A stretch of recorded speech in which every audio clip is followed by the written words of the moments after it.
Hello, ladies and gentlemen. Welcome into Valor Knights Football, where tonight the Knights host the Prince of Peace Eagles from Carrollton, Texas. Welcome in, Ben Brown back for year 2, joined by Jake McCormick. Jake, you remember this team last year when they went to the semifinals. How does this team build on that this year and improve even more? Well, we've got a whole new freshman class, and so with these new skill sets, Coach Bird does not forget easy, and he's going to know what they need to build on from last year's season with the help of returning athletes and incoming ones. You are exactly right. Let's give you a weather check right before we kick off here at Paul Tyson Field, as Prince of Peace kicks it away, back to return for the Knights. I believe that's Duke Gaines. He's got some blockers angling up the sideline to the 20 and out of bounds at the 25, and the Knights will have decent starting field position for this game. Currently at Paul Tyson Field, it is 91 degrees, partly cloudy with a chance of rain later in the evening, 47% at 8. Temperatures will drop into the 80s this evening. It feels like 102, though, so with the humidity, it's no joke out there. Okay, Knights in the huddle, getting set to go on offense, and they've got returning quarterback Bear Grismer at the helm. Also, Matthew Schlappe, James Hoagland, Duke, Aiden Murray, and Connor McFarling out there to start this one for the Knights. Bear in the shotgun. Man to his left, standing on the 20, ball being snapped from the 24, and now we've got a little bit of a whistle and a delay. So we are just about to get underway with the first non-kickoff play of the ball game. 9:53 left, first quarter. It is 1st and 15. Remember, in 6-man rules, 1st and 15, 15 yards for the first down. Now we've got a flag, and Prince of Peace clapping early. This one looks like it's on the Knights, and looks like they will move that football backwards.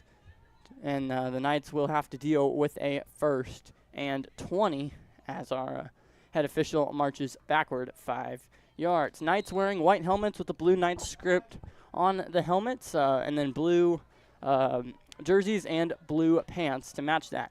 Bear gets the snap off, fake pitch to Duke, fires James on a screen towards the left sideline, and he is wrapped up right about the line of scrimmage. No gain, and Prince of Peace is fired up.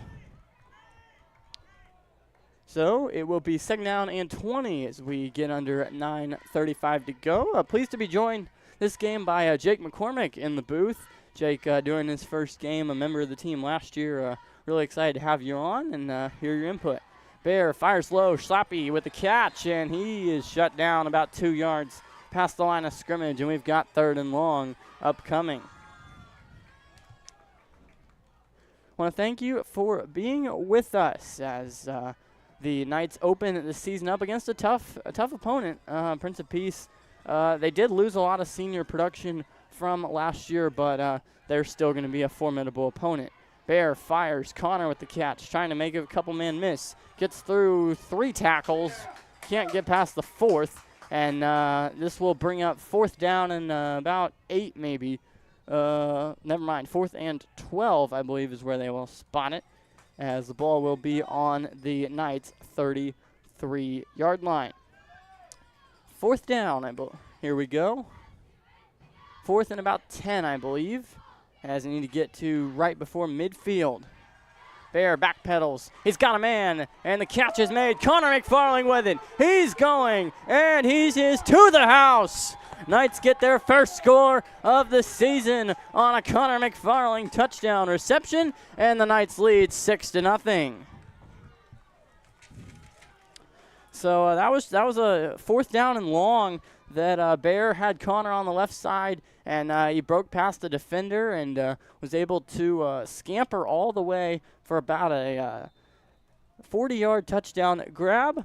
And yeah, Matthew Schlappe out there to kick for the extra point. James Hoagland is the holder. Snap down the kick, a low line drive, does not make it, and our score will remain right where it is. 6-0, 8:18 to play. The Knights jump out to an early lead on a 4th down conversion. And so first drive, Jake, how did that look to you? It looks pretty good. Looks like they were able to get a nice long open pass in the end to score. You are certainly correct. Matthew Schlappe back for year 2 of the kicking duties. Very proud of that. and he will be out to kick it away. So 1 touchdown pass for Bear so far, 1 touchdown catch for Connor, and our score is 6-0 first quarter here at Paul Tyson Field. I want to thank Waco High for the use of their facilities. Great stadium over here, just behind the Extraco Events Center and right on the new Waco High campus. And they've got a nice turf field down there, and obviously the press box has its perks as well. So thanks to Waco High for being a great host. And we are just about ready to resume play with Matthew Schlappe kicking off from the 30. Prince of Peace wearing light blue helmets, baby blue look with the helmets, white tops and white pants for the Eagles. Prince of Peace from Carrollton, Texas, near the Dallas area, I believe. Ball falls off the tee, so Matthew has to put it back on. A slight wind rippling the flag out there beyond the end zone. Schlappe's kick is up in the air, and that will sail into the end zone for a touchback, and the ball will come out to the 20. So special teams does their job there, and it's our first look at this Valor defense of the season, as we will see Cannon Smith out there, Connor McFarling. We have Parker Jones out there as well, Duke, and one more, that's Seth Flowers, who will be rushing the quarterback. This crowd getting hyped early and certainly could use it here in this first game of the year. Prince of Peace, a little fact on them, they graduated 11 seniors from last year, including their starting quarterback, their 7 receivers, and their 3 leading rushers, according to their stats on Max Preps. So they lost a lot, but still a formidable opponent. It appears we will redo the kickoff here, and not sure exactly why, but redo the kickoff it is. So Matthew will kick off from the 25 this time. It may have gone out of bounds instead of out the end zone. So not sure what happened there, but we are ready to resume play. Valor is dealing with, they're missing a couple of players for the meantime. Here's a squib fielded by Prince of Peace, right past midfield, and the Eagles will have prime field position to start. Jack Carnes out with an injury for the Knights. Luke Curtis out for a quarter due to a suspension from the scrimmage. Bennett Herman gets the same fate as well. And Samuel Grisberg still dealing with a little bit of a head injury. He was cleared on Monday, so we'll see if he gets any action tonight. Here we go. It's Prince of Peace out there. Their quarterback is Tripp Wilcoxon. He is their returning backup from last year, 6'3", 170. They've got some talent on this team. He's deep. He'll play action across the middle, incomplete. He intended for William Bannerman, a junior, 5'8", 150.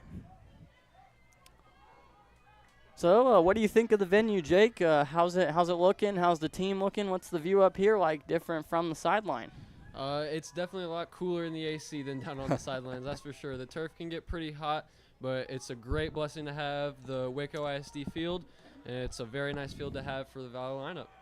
You are right. Tripp Wilcoxon in the shotgun. He's about 7 to 10 yards behind the line of scrimmage. Here's a handoff in the backfield.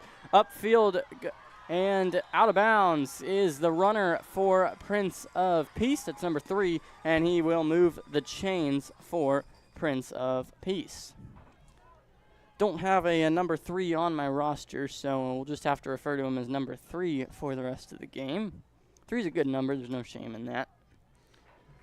Prince of Peace huddling up for their third play of offense, as with 8:09 to go, we've got another 1st and 15 for the Eagles. Ball on the Knights' 20. Valor trying to stand firm and not allow a touchdown. Wilcoxon signals man in motion into the backfield. That is William Bannerman. Play action across the middle. Caught for Prince of Peace, and he will scamper into the end zone. Do we have a flag on the field? Yes, we do. So this may come back for Prince of Peace, as looks like we may have a holding or some other signs of that. The Valor sideline all over that immediately, pointing back towards the Prince of Peace side of the field. Also out there for Prince of Peace to start, senior Brody Nealand, senior Owen Bain at center, William Bannerman, already mentioned him, Tripp Wilcoxon, already mentioned him, and Christian Green out there at running back. In addition, Chad White is out there as well. So we're sorting out the penalty here. The ball is still at its previous spot. And they picked up the flag, so that's a touchdown for Prince of Peace as the flag is picked up. So not sure what it would have been, but it doesn't matter. And our score is 6-6 with 7:49 to play in this football game. Prince of Peace going out to attempt the extra point. Once again, I want to thank you for listening to Game 1 of the season with the Knights. Hope to be broadcasting live for every ball game, and especially the home games. Hopefully we'll have Jake on for a few more, and so happy to have you, Jake. Yep. Thanks for having me. Yep. Out there to kick is the senior kicker, Drew Mages. Snap is botched. They're going to pick it up and try to throw it to the end zone. It is incomplete. Could have been caught by either team, as Tripp Wilcoxon, the starting quarterback, was the holder, so they actually had their quarterback out there, and he lobbed it to the end zone, but no Knight or Eagle was able to come down with it. So our score remains 6-6 here first quarter, 7:49 to play at Paul Tyson Field. I want to thank you for joining into this. If you're not following the Baylor game currently, kicked off at the exact same time, just underway in the first quarter. Baylor has the ball, so we'll be keeping an eye on both games tonight, as we are fans up here in the booth of both Valor and Baylor, and we'll have eyes on both for sure. So far, each team has scored on their first possession. Several penalties already. We've already had a eventful game. Duke back there to return for the Knights. He had a pair, more than a pair of kick return touchdowns last year. And Jake, you were on the sideline for those. How electrifying is a kick return when you realize he's going to the house?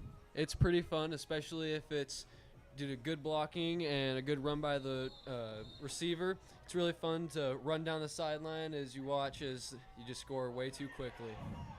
Here's a onside kick that could have gone disastrously for the Knights. Connor McFarling ultimately gets hands and a body on it and rolls over at the Valor Knights 25, so they will start there. It was a well-executed onside kick or a squib kick. They're kind of the same here in six-man football. And Prince of Peace executed well, but the Knights were able to fall on it. Heading out there for the second possession, we have Seth Flowers, Bear Grismer, Connor McFarling, James Hoagland, and Matthew Schlappy, as well as Aiden Murray. Aiden Murray getting the start at center tonight for Sam Grismer, dealing with a head injury. Seth in motion. Bear with the pitch to Seth. Seth can turn on the Jets. Cuts inside. He's still going, fighting, and he's got a solid 8-9-yard gain. Seth Flowers, really underrated guy from last year. I think he really had his moments, and I really think he's going to be a big part of this year, don't you think, Jake? Yeah, he's a really scrappy player on defense and on offense. He can turn on the Jets, but he can also break through a lot of players defensively and offensively to put pressure on the quarterback and the defense. Yeah, when he played last year on defense, we just saw him wreak havoc. Fake pitch to Duke. James has it on the handoff. Rolling, and he's going to get the first down. Pushing his way across the marker, a 6-yard gain. And we just keep on rolling. I want to say thanks to Noah Canales for joining us up here in the booth. We got Chris Vallejo as well, so we got the whole gang up here in the booth. And we're rolling, ready for game 1 of the football season. It is exciting. Here we go. It'll be first down and 15. 6:45 to play. Bear play action rolling, looking short. He's got James Hoagland on a dump off. James across the field, spinning out of a tackle, and he's going to be about 2 to 3 yards short of the line to gain. So good play there on first down. It's all about staying ahead of the chains, and it'll be second down and short for Valor. It looks like about 4 yards. Snap for Bear. He's going to look deep. He's going to fire deep. Connor McFarling, and there was a little bit of miscommunication there. Ball overthrown a bit, and it was just a little bit of miscommunication on the route there. Brings up 3rd down and about 4 for the Knights. So let's see. Bear out there, 2-man backfield, 2 men in front of him. Eagles rush 1, picked up by Aiden Murray. He's got a man deep, and a great defensive play from the DB. I believe that was Hayden Hudnall back there at safety to get a hand on that football, as it looked like Connor might have a chance to reel in a touchdown there, but it was a better play from the DB, and Hayden Hudnall is able to knock it down. We've got a 4th down upcoming here, 4th and 4. Early tension here from the Knights and Eagles. And now I've got a timeout. Valor, Coach Bird will discuss this play with his troops. Knights are led out there by Coach Bird, assisted Coach Arp and Coach Foy and Coach Christ.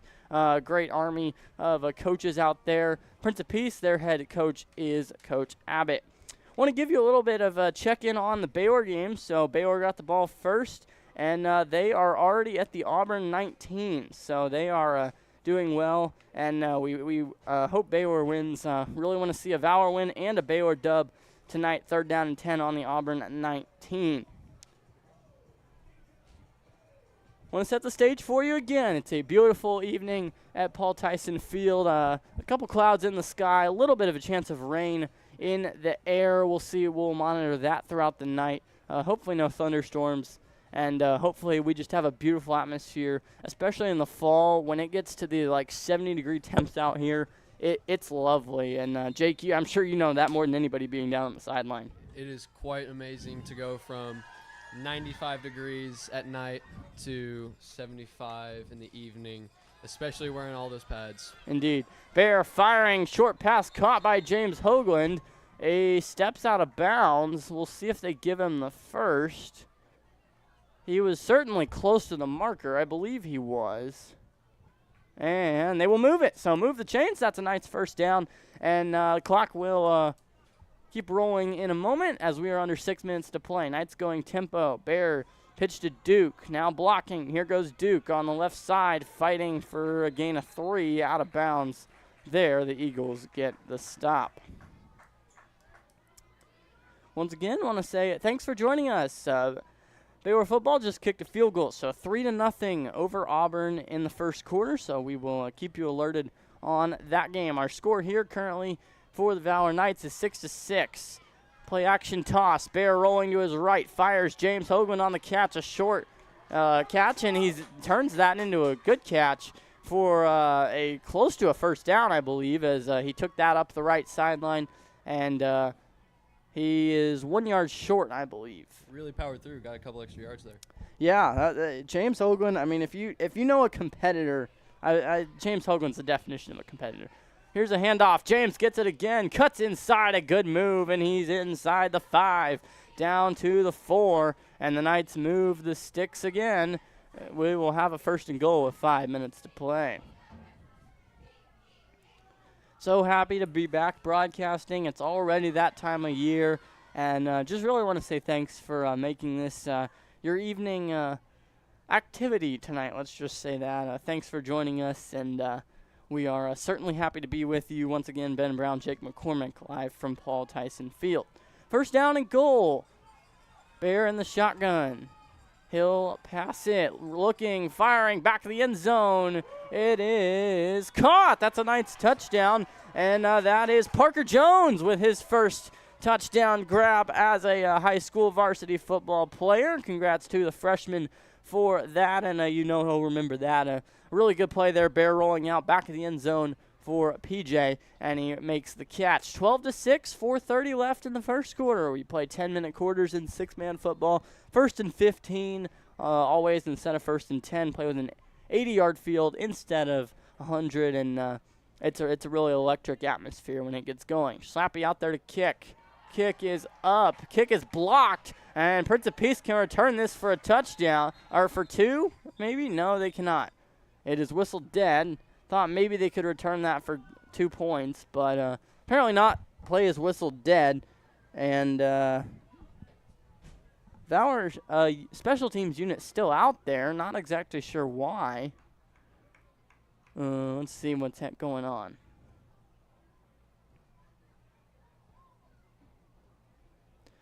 Valor units lining up to kick again. Prince of Peace does not currently have a defense out there. And we'll try and get this figured out. Now they're going to run some defense out there. So I guess not totally sure what just happened there. Matthew Schlappe is going to get another chance to kick, though. And Sam Grismer subbing into the game as coming back from a concussion this week, and really happy to see him back out there doing what he enjoys. Aiden Murray's done a really good job filling in for him in the meantime. So Matthew will kick. James Hoagland the holder. Samuel Grismer the long snapper.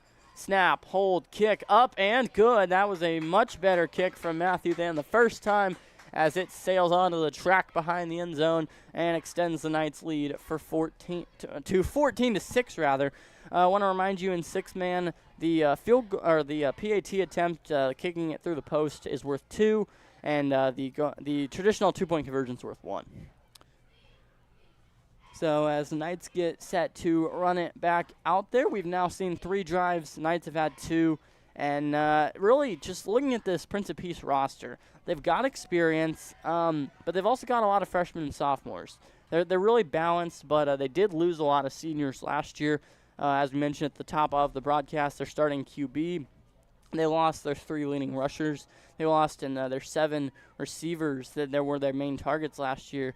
They lost. So it'll be interesting to see how they rebound. They've put up a good fight so far, as have the Knights. Coach Bird intentionally scheduling a tougher schedule this year, year 2, as things progress. Just want to get better and better, and that's what this team is certainly seeking to do. Kickoff unit out there, Cannon Smith, Seth Flowers, Aiden Murray, Matthew Schlappe, and River Ackley out there as well with the kickoff unit. Schlappe, a pop-up kick. It is fielded by Prince of Peace, and CJ Cruz will take a knee at around the 20-yard line, and Prince of Peace will go on offense once again. Once again, Jake McCormick up here with us this year. Hopefully we can get him on some more home games, and just building on the broadcast year after year. We've got an exciting interview with Bear at a halftime that we want to share, and it should just be better this year. Hopefully we can get some better environments, better internet connections, as that can be a problem sometimes. But hopefully tonight we have no issues. Prince of Peace out there, 3-man backfield. Trip Wilcoxon in the shotgun. Hands it off, and he is bottled up immediately. That is Christian Green, 6'1", 242, wrapped up by Cannon Smith in the backfield for a tackle for loss. Brings up second down. A great aggressive push by Seth and Cannon.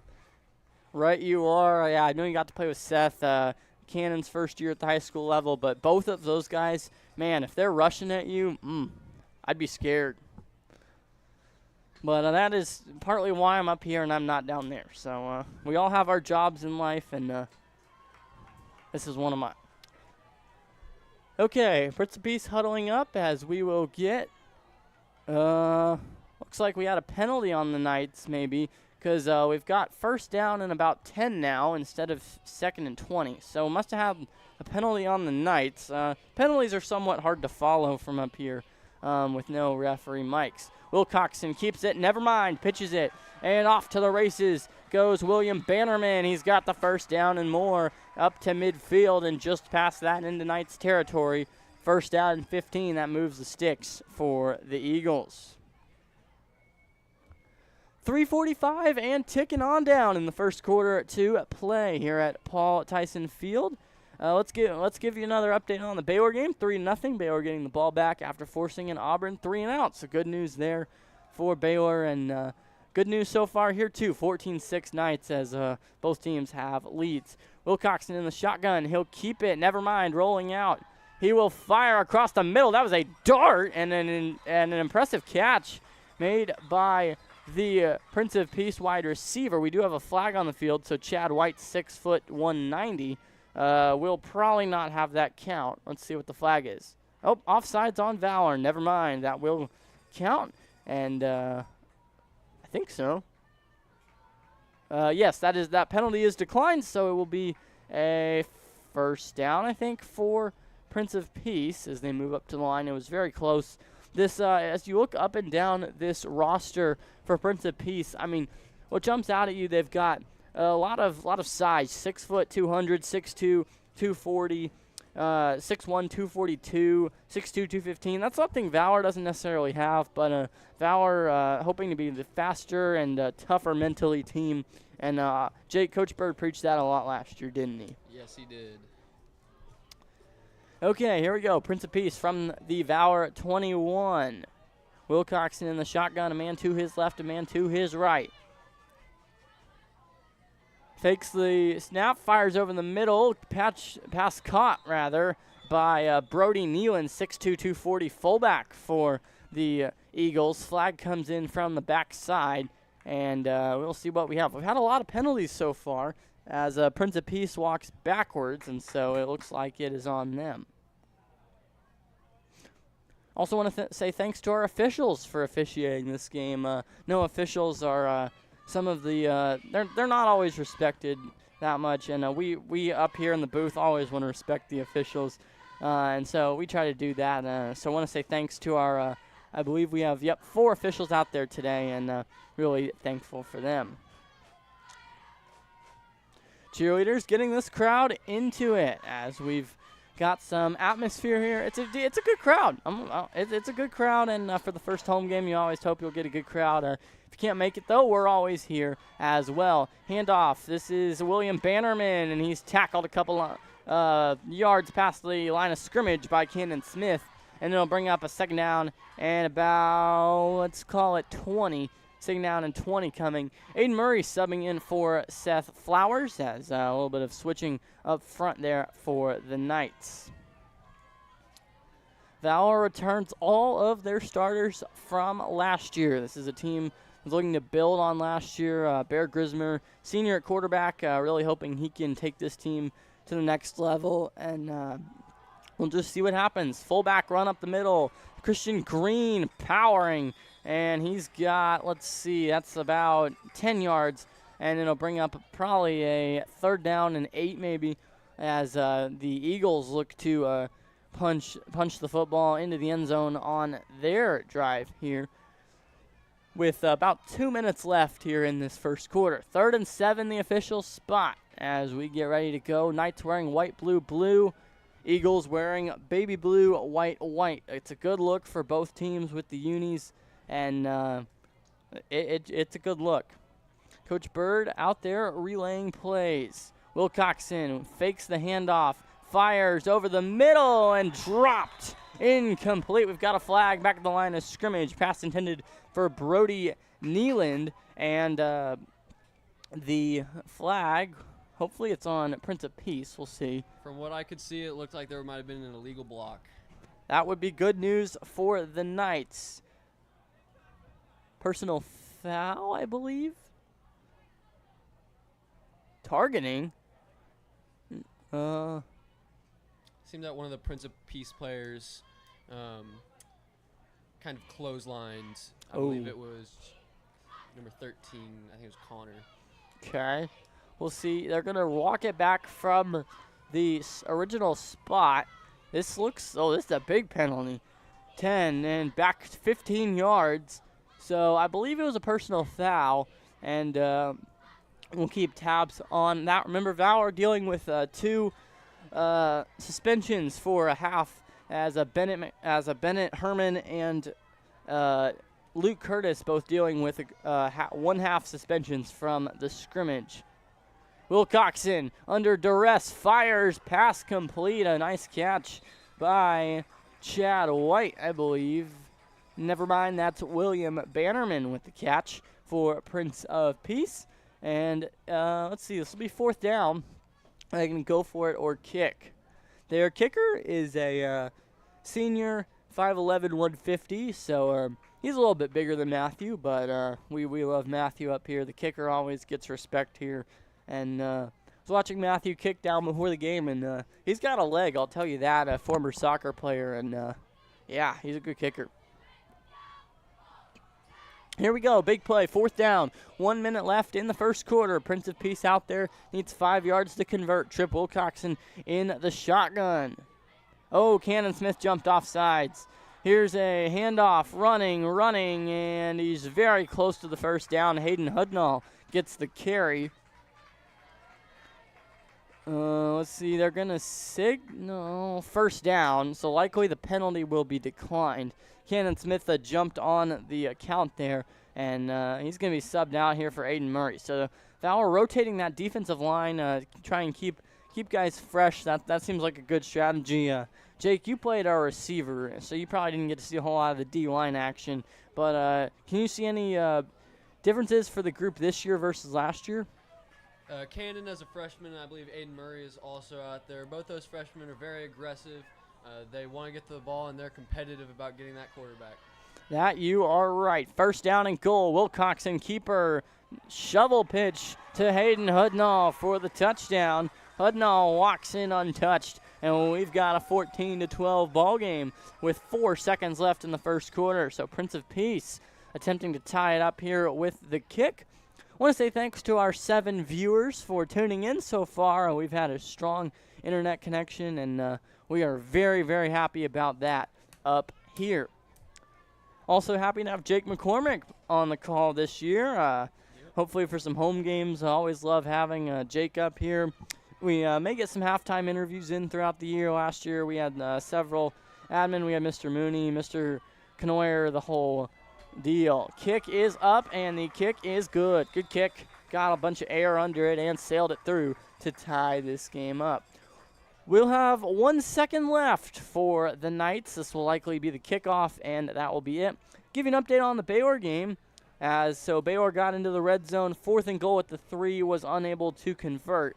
So 3-0, Auburn has the football deep in their own territory. So we'll keep you tuned in to that as well. So score here, 14-14. 1 second remaining in the quarter. Had a pep rally earlier today to try and get some fans out here, and I'm going to say it's a good crowd. It worked. We've got a good crowd out here. Many Valor fans out here, as well as some Prince of Peace fans making the trek down here from Carrollton. Love to see visiting teams support their teams, and Valor certainly always has a good contingent when we travel. There's a lot of Valor spirit in the fans. There is, and if there's anything Valor does, they do spirit. So have a lot more cheerleaders, I believe, this year too. So maybe more cheerleaders means more crowd and more crowd noise. Here we go. So the kickoff coming for Prince of Peace to the Knights. See if they onside it or if they kick it deep. Oh my goodness, it's a line drive. Did that go out of bounds or did it go out the end zone? I think it went through the end zone. Yeah, I think you're right. I think it did go through the end zone. So a line drive kick, and that will not do it. We'll have one more play in the first quarter. I believe Bear Grismer headed back out there for this offense. Once again, 14-14 as we've got 1 second left, and as the Knights attempt to take the lead on this drive, almost a full quarter into the season. That is wild. Feels like yesterday we were in the state semifinals, and we'll just not talk about that game. But up to then, it was just a very successful season, and sure the coaching staff and the players can build on that. Crowd getting pumped up here as the Knights get ready to start their next drive. Bear in the shotgun, has a man to his left. Here's Bear. We've got a buzzer for the end of the first quarter. He'll fire deep, and Connor McFarling made the catch. Double coverage, stands up and just kind of gives a shrug as he made an impressive catch going up there in between 2 DBs to make the catch and put the Knights in opposing territory to end the first quarter. At the end of 1 in the books here at Paul Tyson Field, we've got a 14-14 score. We'll take a short break and be right back. You're listening to Valor Knights Varsity Football.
We are back and ready for quarter number 2 of Valor Knights Varsity Football.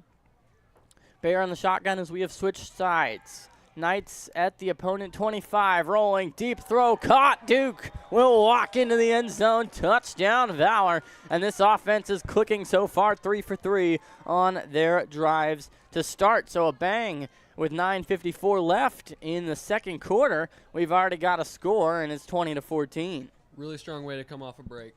That is, yeah, you're right. Coach drew up something in the huddle, and Valor went out and executed it to perfection. Matthew Schlappy out there to kick the extra point. Remember, the extra point is worth 2 in six-man. James Hoagland, the holder, snap, kick. It is up, and that is a high kick, and it is true. It is good, and we have ourselves a 22-14 ball game. Baylor game still 3-0 Baylor over Auburn. We'll be keeping an eye on that one just across the banks of the Brazos, about 15 minutes from here. Baylor in action against Auburn. Big 12 SEC matchup there, and 3-0 the score with about 4 minutes left in the first quarter of that one. We just started the second quarter here at Paul Tyson Field. 9:52 to play in the quarter. It'll be first down, or it'll be a kickoff rather, with Valor kicking to Prince of Peace. Let's check the weather at the beginning of quarter number 2. See if the temps have dropped. It feels like it's cooled off up here, and certainly it's so it's still 90 degrees, feels like 100, but the sun's starting to set. That'll cool it down. Precipitation chances 34% at 8 and 44% at 9, so we'll keep an eye on that. Hopefully no disruptions by any kind of storms, but we'll keep you informed about that. Matthews set to kick, raises the right arm. Here goes the foot to the weather, and the pigskin is up and away. Kick bounces out of bounds. We've got a flag, and the ball will be advanced, I think, 10 extra yards. So Prince of Peace has been a good opponent so far. I believe Valor started with the ball, and we'll see if we can give you a little drive recap in a minute. As I believe Bear have 2 touchdown passes or 3. I know Connor has a touchdown reception, and Duke has a touchdown reception. We'll have to find that third touchdown for you. I believe Parker Jones had the... Parker Jones, you are right, and this is why it pays to have another person in the booth. Noah Canales joining us here as he is waving through the window here. And I love to see him supporting his old school, and just happy to have him here. A great crowd out here, and so here's the snap for Prince of Peace, as Prince of Peace running up the field up to the 40. That's about a 10-yard gain as we resume play after the kickoff. 9:36 and rolling on down here in the second quarter for the Knights and the Eagles. Prince of Peace Christian School, the Valor Preparatory Academy, your 2 foes in this ball game. Prince of Peace getting to the line after a huddle, coming up on about a 2nd and 5. So Bears already got 3 touchdown passes, a strong start to his season. Connor Duke and Parker Jones, all with touchdown receptions. Wilcoxon in the shotgun. We've got flags, both sides clapping, and hopefully this is on Prince of Peace. They're walking back, and that'll be a 5-yard penalty on the Eagles. It's like a false start on Prince of Peace. Yep, we've actually had a lot of penalties so far in this game. I guess the first game, team's still figuring it out. Remember last year, 37-21 was Valor's first ever game as a varsity football program. That was their first game at Mount Calm. So 37-21 was the final of that, and they've already put 22 on the board here in year 2. Wilcoxon firing over the middle. That was a good catch there. Middle of the field, I believe that is Ethan Beach with the catch for the... never mind. That is Morgan Martin, 6'4", 170 receiver with the catch there, as they will spot the ball about a yard short. So it'll be 3rd down and 1 coming with about 8 2.5 minutes to remaining in the first half. I want to say thanks for tuning in as we broadcast live from Paul Tyson Field on the campus of Waco High. Great venue here. Wilcoxon, he'll keep it shovel pitch, and that's going to be a first down and more as Hayden Hudnall still hopping, but he's got the first down and a little bit extra. Knights once again wearing the white helmets with the blue tops and blue pants. Prince of Peace wearing a baby blue helmet with white pants and white pants. Good looks for both teams, and love to see good uniform combos. Just adds to the atmosphere. And speaking of the atmosphere, we've got a good crowd here on hand for game numero uno. Prince of Peace breaks the huddle. Wilcoxon standing a good 10 yards back from the snapper, and don't see that a whole lot.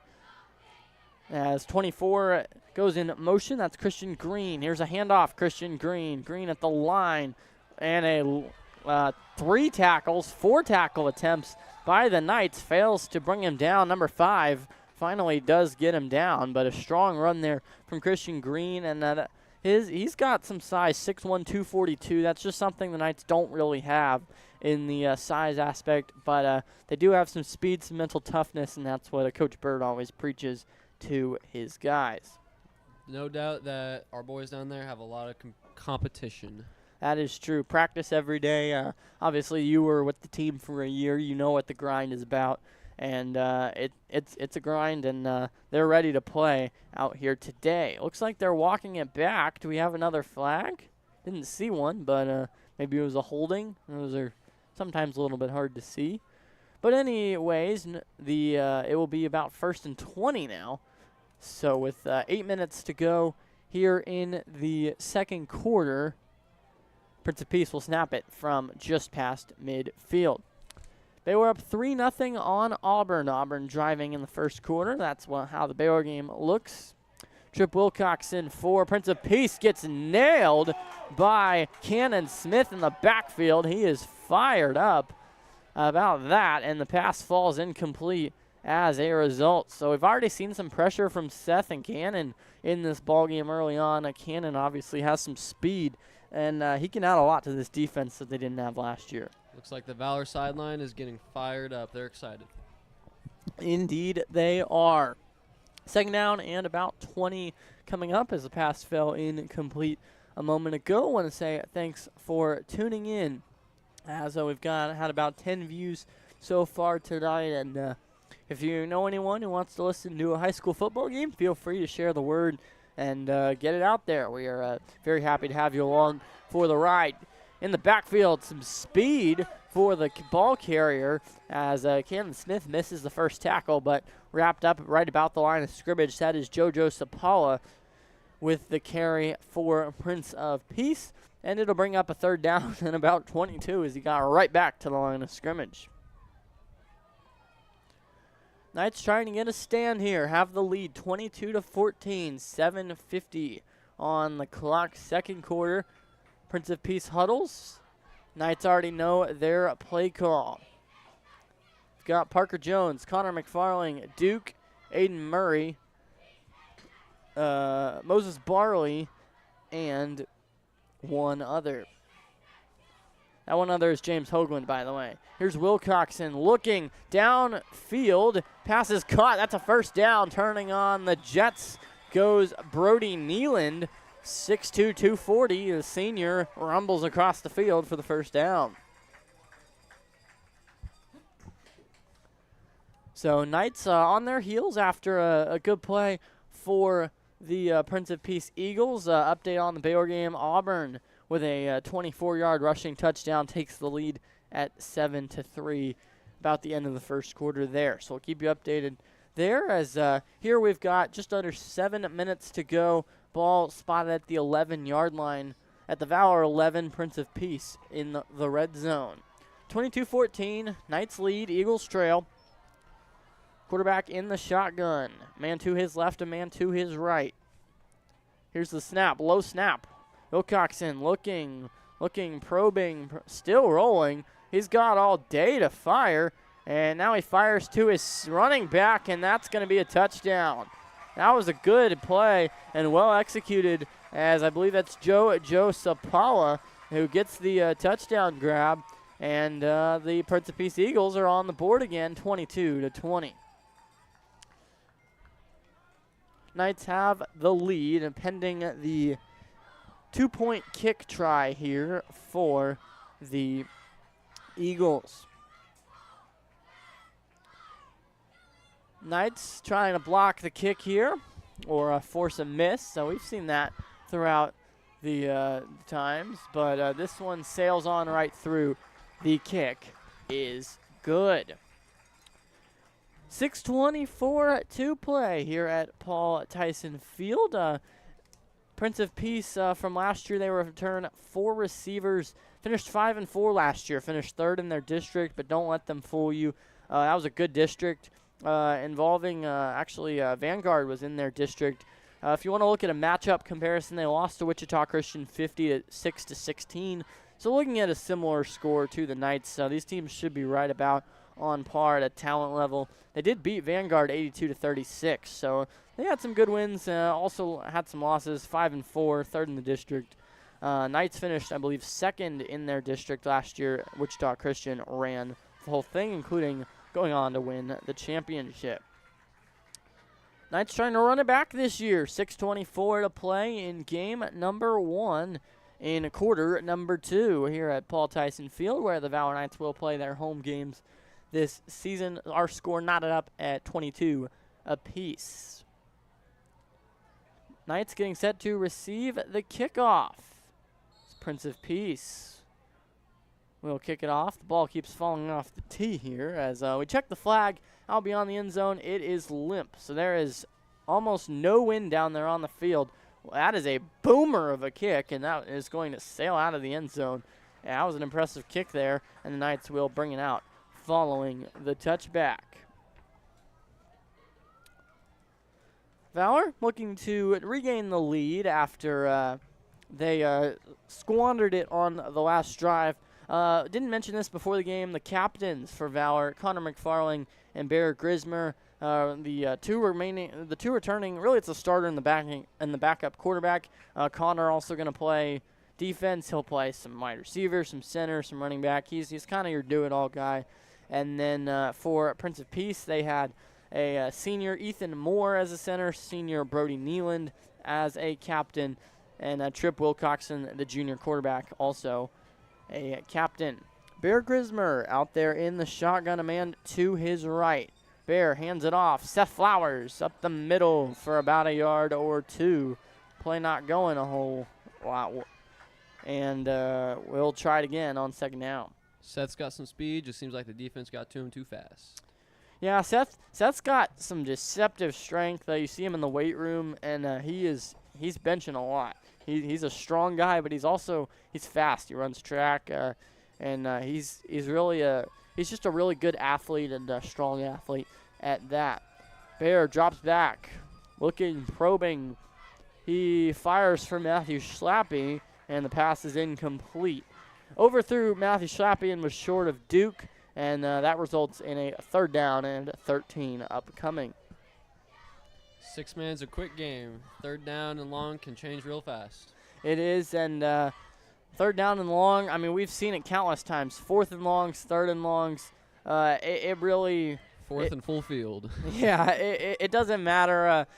Big plays can happen on any play, and that's why you are you never know what's going to happen, and really, it's just an exciting game. That's why we love it so much. 3rd down and 13. Bear in the shotgun. Duke in front of him. Prince of Peace rushes 1. James Hoagland with the catch right around midfield, right at the marker. Will they give the 1st down to him? Let's see. They are going to spot it a yard short. 4th and 1. This will be an easy decision for Coach Bird. He'll leave the offense out there and to go for it. 50 minutes in here at Paul Tyson Field. We are just about midway through quarter number 2 as James Hoagland takes the ball up the middle for Knights first down. They went no huddle there, quick play to gain the first down. They're right back on the ball again. Bear in the shotgun, takes the snap, looks immediately for Duke, and airmails his intended target on a pop bubble screen, and pass incomplete brings up second down and 15. So we've got 5:30 to go till half. Yep. Reminder at halftime, hopefully we can get a little bit of an interview with Bear happening according to earlier this week, and hopefully we don't have any technical issues, and that will work. Connor McFarling into the game at wide receiver / tight end. Bear has all day to throw, now fires deep. He's got James Hoagland with the catch, and James tackled 2 yards short of the first down marker, and it'll bring up third down and manageable.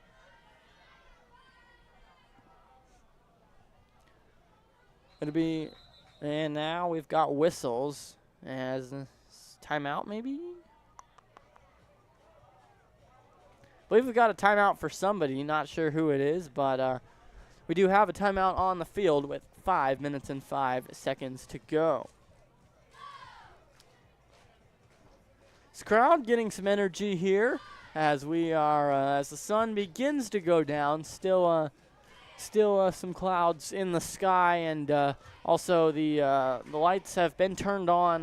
Those will take full effect, usually second half, as we'll talk about that. The atmosphere great here at Paul Tyson Field, New Waco High campus, just off to the left here at Paul Tyson, and then obviously this football stadium, a couple years old, replacing the old Paul Tyson, and it's an upgrade, and they were really due for an upgrade. So great to see that they've done that.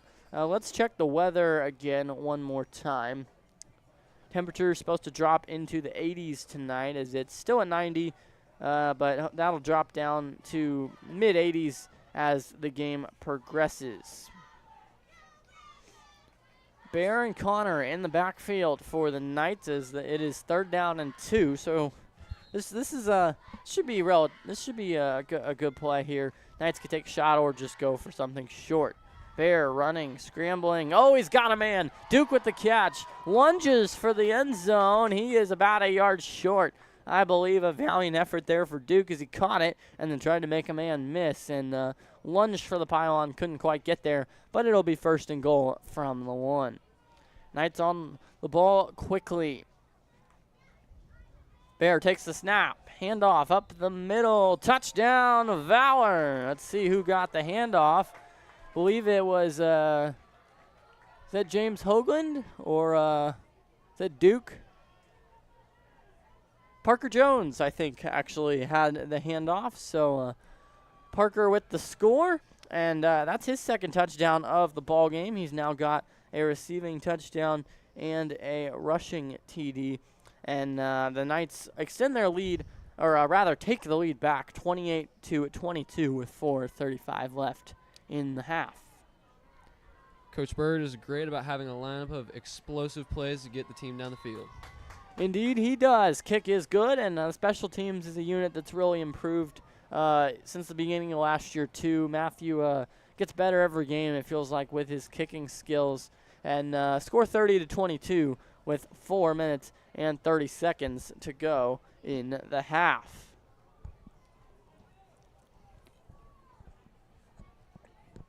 Great atmosphere for some Friday night football here in Waco, Texas. Paul Tyson Field, the site of tonight's matchup. Prince of Peace is a K-12 private school founded in 1980 in Carrollton, Texas. So they've been around the block a time or two, and they've got a good roster. They've got some size, some speed, and Valor's done a good job so far countering that. And really, Coach Bird emphasizing being quicker, being smarter than your opponent, and that's what this team has done so far. As the score is 30-22, Knights have the 8-point edge. I want to say thanks for joining us once again. Ben Brown and Jake McCormick with you here from the press box at Paul Tyson Field. Matthew Slappy for the kick. Never mind. It is a squib kick from Parker Jones. Ball picked up by Prince of Peace. Matthew ran at it, faked like he was going to kick it off, and then Parker with a little squib job. And just past midfield, it was a good kick, but Prince of Peace was able to recover it, and they will go on offense next. Coach Bird likes a good old-fashioned onside kick. That sure is true. Coach Bird does love his variety, and he's a good coach. He can mix it up on you. He can hit you over the top. He can hit you underneath, and these players, they'll leave it all out there on the field. That's for sure. Ball will be spotted on the Prince of Peace 38-yard line. So just shy of midfield. Remember, in 6-man football, an 80-yard field, so the 40 is the midfield stripe. 4:30 left, second quarter. 30-22, Knights have the advantage. Snap, Wilcoxon handoff, Christian Green up the middle. Big fullback, and the Knights' entire team is going to have to bring him down 6 or 7 yards past the line of scrimmage. And it'll be set up second down and about 15 here for the Eagles. Second down upcoming as they are into Knights territory now, and the Prince of Peace Eagles trying to march down the field and answer the Knights' touchdown drive a moment ago. Believe every team has scored on each possession so far, have not had a punt or a failed fourth down conversion yet. Here's a handoff. Christian Green up the middle, probing to the line of scrimmage, and he is bottled up right there. The entire Knights team able to wrap him up. Duke, Seth, Cannon, all in on that stop. Moses Barley in there as well. And that's something this team's added. They've added some freshmen, but the freshmen, not all of them are just going to sit on the bench. Some of them will play, and everybody on this team, whether it's in practice, whether in the game, is going to give it their best, and it'll be a good shot for everybody. About 3 minutes, 9 seconds left, clock running. Second quarter. Indeed. Want to give you an update on the Baylor-Auburn matchup. Auburn just scored a touchdown, so that's not what we want to see. 13-3 currently the score there. Better success here, 30-22. Knights up second quarter on the Prince of Peace Eagles. Here's Trip Wilcoxon. He's going to fire deep over the middle, or rather left boundary. It's caught, and Chad White, wrestled out of bounds, and he's got enough for a first down and a lot more for Prince of Peace. Inside the Knights 20, the Eagles are in the red zone.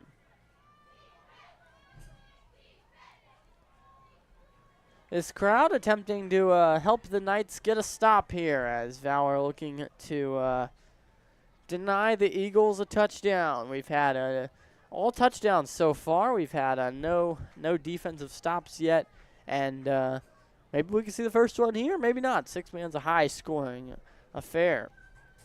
Wilcoxon hands it off. This is JoJo Sapala, and Sapala rattled down in the backfield. Connor McFarling in on the stop there from that middle linebacker position. He's going to play so well this year. This Knights defense, I think, is really where this team, they return a bunch of the offensive production, but the defense, I think, can take a huge step forward.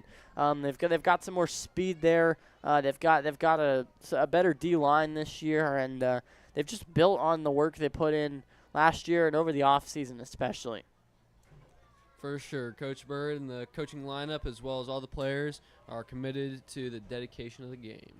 Yes, they are. Timeout.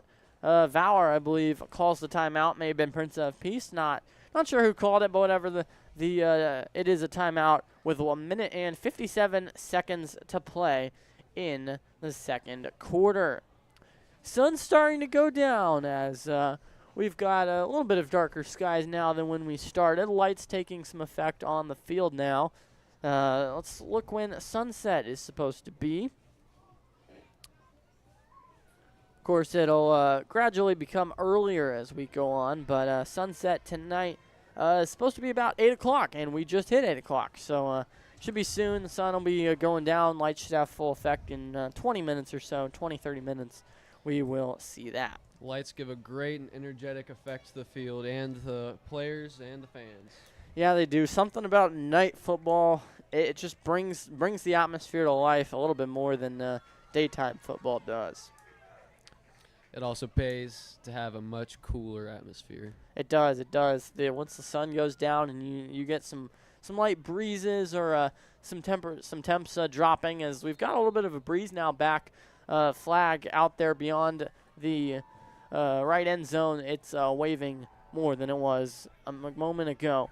Trip Wilcoxon firing over the middle. Caught. Touchdown, Prince of Peace. Senior Brody Nealand with another touchdown grab. 6'2", 240. And the senior wide receiver has really made his presence felt. And he does it again there with another touchdown grab. Looks like Valor defense almost got a tackle or a stop, but it just couldn't get behind the power. Yep, and we talked about it throughout this broadcast. Prince of Peace is going to have some size that Valor's not going to, but the Valor team, like, they're not going to give up. And they see somebody across from them that's a little bit bigger, they're not going to say, no, I'm just going to back down. They're going to keep going. They're going to fight through it, and we've already seen that early in this game.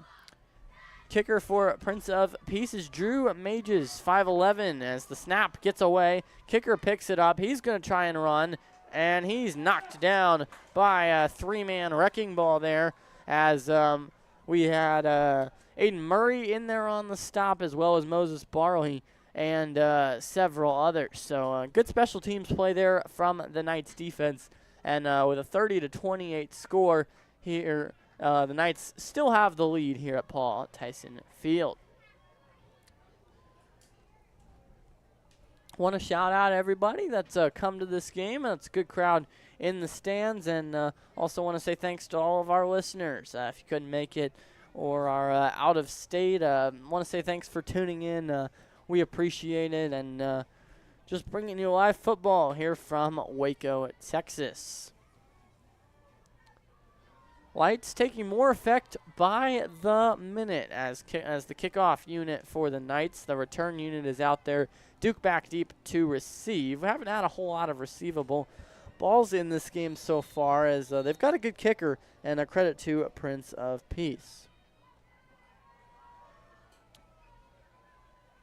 Ball on the tee at the 30-yard line. Valor's looking excited. Yes, they are. Kicker, that is a good kick out the back of the end zone. The spirals just over and over on that ball. You don't see a whole lot of kickers that are going to kick it out the back of the end zone in the six-man game, and they sure have one, and he's done a really good job tonight for Prince of Peace. Knights getting set to run it back out there for, I believe this will be their fifth possession of the ball game on their first four possessions. Bear with 3 touchdown passes, 1 to Connor, 1 to Duke, 1 to Parker Jones, and then Parker Jones also added a rushing touchdown for Valor in addition. Whistles blow as the Knights head out there to continue the drive. Aiden Murray, Matthew Schlappy, Connor McFarling, Duke, Bear, and James Hoagland out there on the field, the starting unit for the Knights.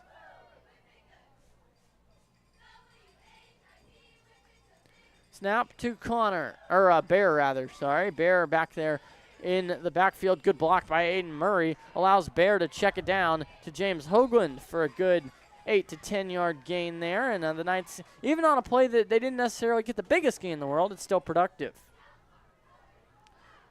Knights also do run a good tempo offense. They'll get right back up on the ball as well. Pitch to Duke. Duke probing to the outside, down to the inside, and he's going to go down with about a 2 to 3 yard gain. And the Knights will keep the football, and it will be a third down and about 4. Here's Bear, takes the snap, looking to pass, rolling to his right.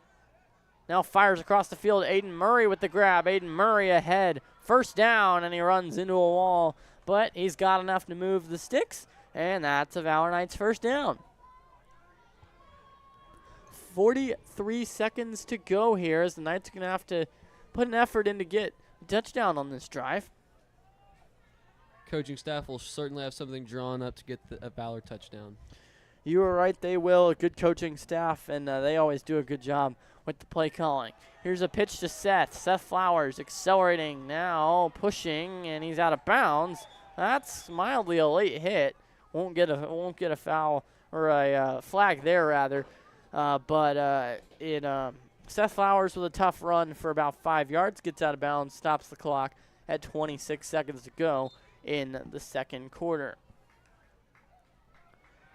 Bear drops back. Number 18 for the Knights. Fires to Seth. Ball pops up in the air, and it's corralled by no one as Seth off his hands there, and then the Prince of Peace defender was unable to corral it. Timeout, Knights.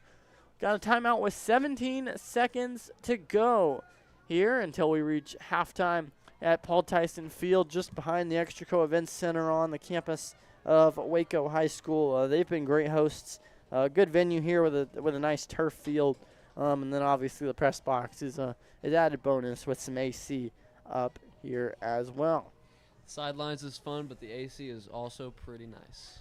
Yes, it is, as we've got 3rd down and 11 upcoming. Knights in the huddle drawing up a play. Here we'll see what they elect to run. Prince of Peace also huddling, discussing their defensive play call. You know Coach Bird will have something drawn up here to gain the first down. They'll have 17 seconds to work with. They need about 33 yards to get to the end zone, and the Knights can do that in 2 plays. They can do it in 1. That's not really an issue for them. Bear, Connor, Duke, James, Matthew, Aiden Murray out there for the Knights offense. Bear motions James, takes the snap. Play action, rolling. Bear gonna look deep. Duke, and the pass underthrown just a tad. If Bear could have let him a little bit farther, could have had a big play there, but pass was a little bit underthrown, and will bring up 4th down and 11 with 11 seconds left. So Knights, we'll see if they get a first down here. Would they elect to go for it, or would they try and kick a field goal? That remains to be seen. Got to get the first down first, though. 4th and 11 from the Prince of Peace 33-yard line. Bear alone in the backfield. And the Valor Knights will burn. I believe that's their 3rd and final timeout. Could be mistaken, but I believe it is. And so we will see what the coaches draw up here. If you know Coach Bird, he's going to go big or go home. He's looking for that touchdown. Yeah, he is. And with 11 seconds left, that's 1 to 2 plays max. And, you know Coach Bird's going to be looking for that touchdown. And this offense certainly has the big play capability. Bear, obviously, a more than capable arm. And then Duke, Connor, James. I mean, you just roll the receiving options out there. And you feel really confident with what you have as a unit.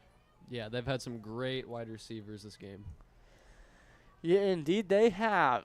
Knights huddling with Coach Bird in the huddle. Coach Art provides a new football to the officials. Our 4-man officiating crew today. I want to say thanks to them. I want to say thanks to you for tuning in tonight, and I want to say thanks to all the crowd that's come out here tonight. It's a good crowd. It's a good unit out here tonight.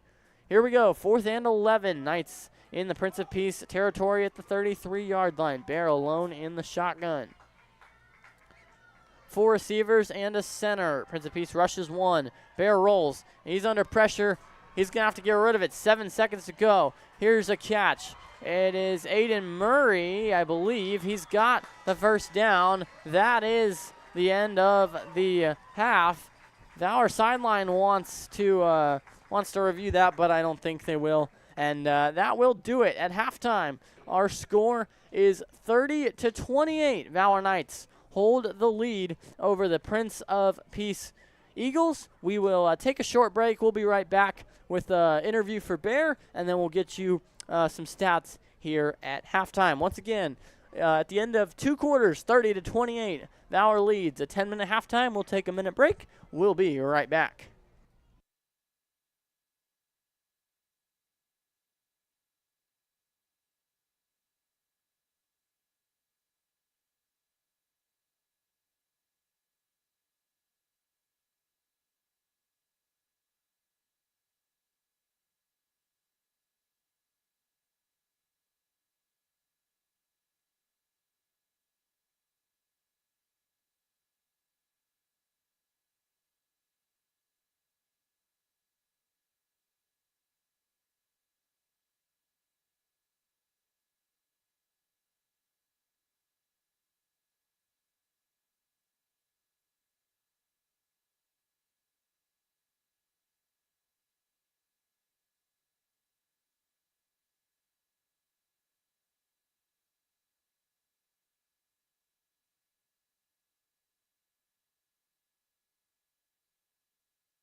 Welcome back to Valor Knights Football here at Paul Tyson Field on the campus of Waco High.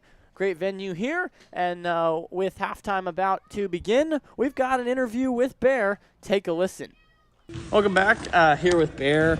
Just wanted to ask you a couple questions. So coming off a great first season, how do y'all build off that even more, especially with off-season number 2 behind you? Yeah, so we spent the off-season putting in good work. After the first season, we got a good idea of what we needed to be and what level of competition we needed to be at to be successful further on into the postseason. And so with that vision, we've been able to, put in work with that goal in mind, and that's been really helpful.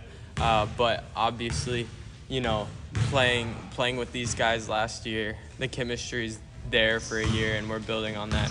Then we have experienced freshmen coming in too that are going to help us out. Our bench is much deeper. We got a lot more guys with the skills to be able to compete at the level we're trying to compete at.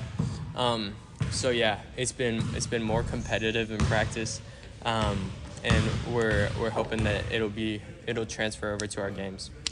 Okay, moving on. Coming off an all-district season at quarterback, how does that impact your confidence going into season number 2 as the starter?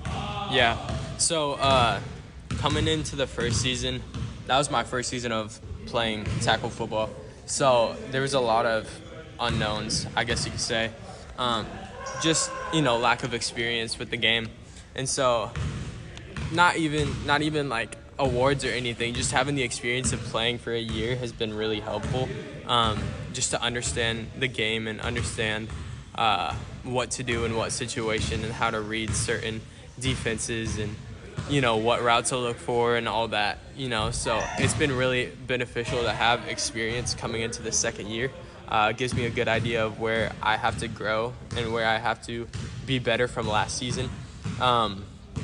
Because if I can be better at quarterback than last season, then and everyone else around me is pursuing the same goal of being better than they were last season, that's going to translate into our team being better than last season and getting more wins and making it further in the postseason. Was there a favorite moment from last year, both for you personally and just the team? Yeah.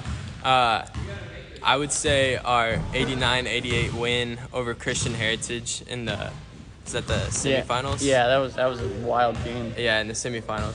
That was pretty cool. Down to the wire. Yeah, I mean, pretty self-explanatory. Yeah. It was a close one, but it was fun. We pulled out on top. We kept fighting. We were down, by a couple of scores midway through the game, and we just kept, fighting, putting the ball in the end zone, getting stops on defense. But yeah, that one was a really fun one. Yeah, that was a wild one. That was probably my favorite to broadcast. It was just so wild. What are the goals this team wants to reach, and how do they do that? It's a good question. Obviously, we want to peak at the right time. So we want to be continuing to grow throughout the season and peak at that district and playoff period, where we're the best we can be when it matters most. And how we've been doing that is, competitively working in practice, building the team chemistry. That's huge. Working a lot on defense, getting stops, and then, capitalizing on those stops and putting the ball in the end zone. But yeah, we've had a new idea of what it takes to get there, and so we've been practicing with that in mind. Okay. Lastly, is there a particular game you're looking forward to, or is it just week 1 getting back out there under the lights? Both. I mean, yeah, I'm stoked to get back out there, throw some balls. It's the best thing in the world. I would say rematch with Wichita Christian as our last game. What is it? November 9th? Maybe, sounds right. Yeah. It's on some Saturday at home. Yeah. Yeah. That one's gonna be super fun. Mm-hmm. I'm excited for that. I think our team is gonna have we're gonna have some things to do, some unfinished business to attend to in that game. So that one's gonna be a fun one. Thanks for your time. Yeah, for sure.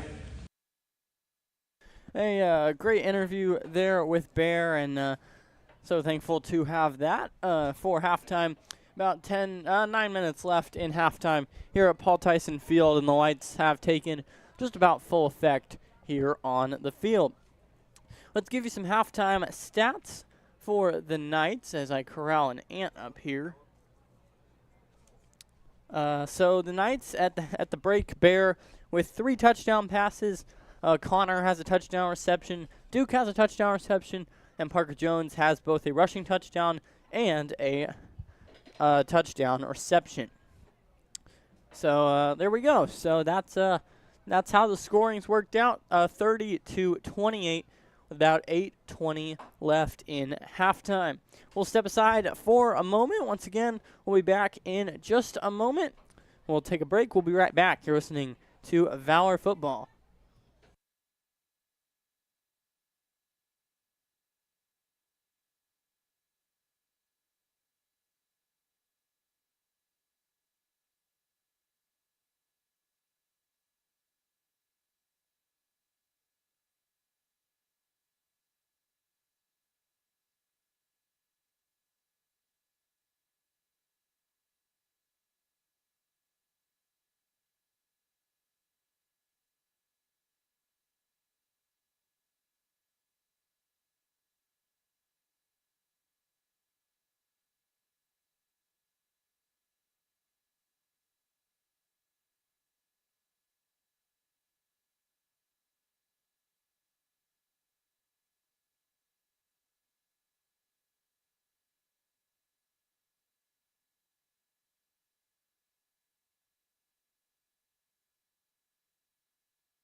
Welcome back to Valor Knights Football.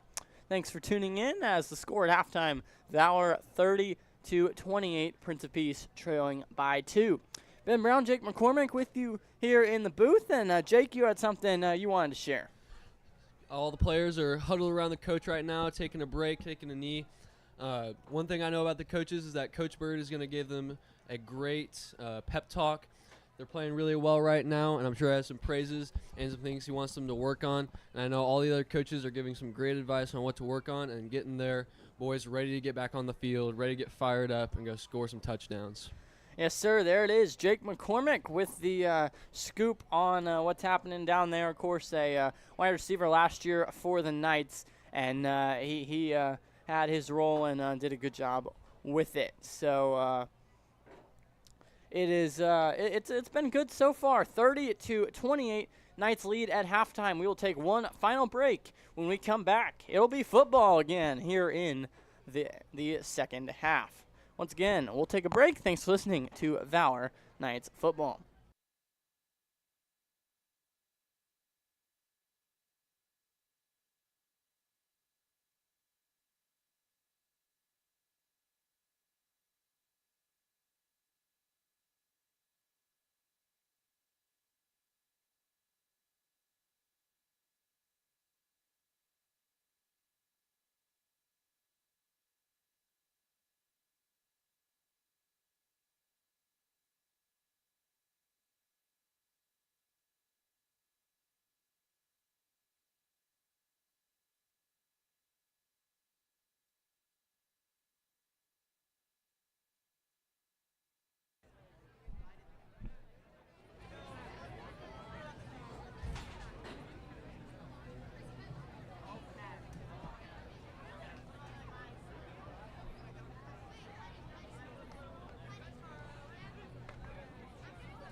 Welcome back to Knights football as we are at halftime here at Paul Tyson Field. Just about 3 minutes left in halftime.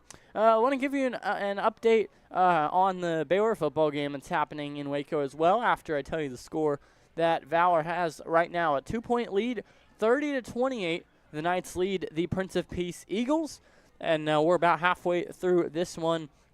And so Knights have the lead. It's been a good start to the year.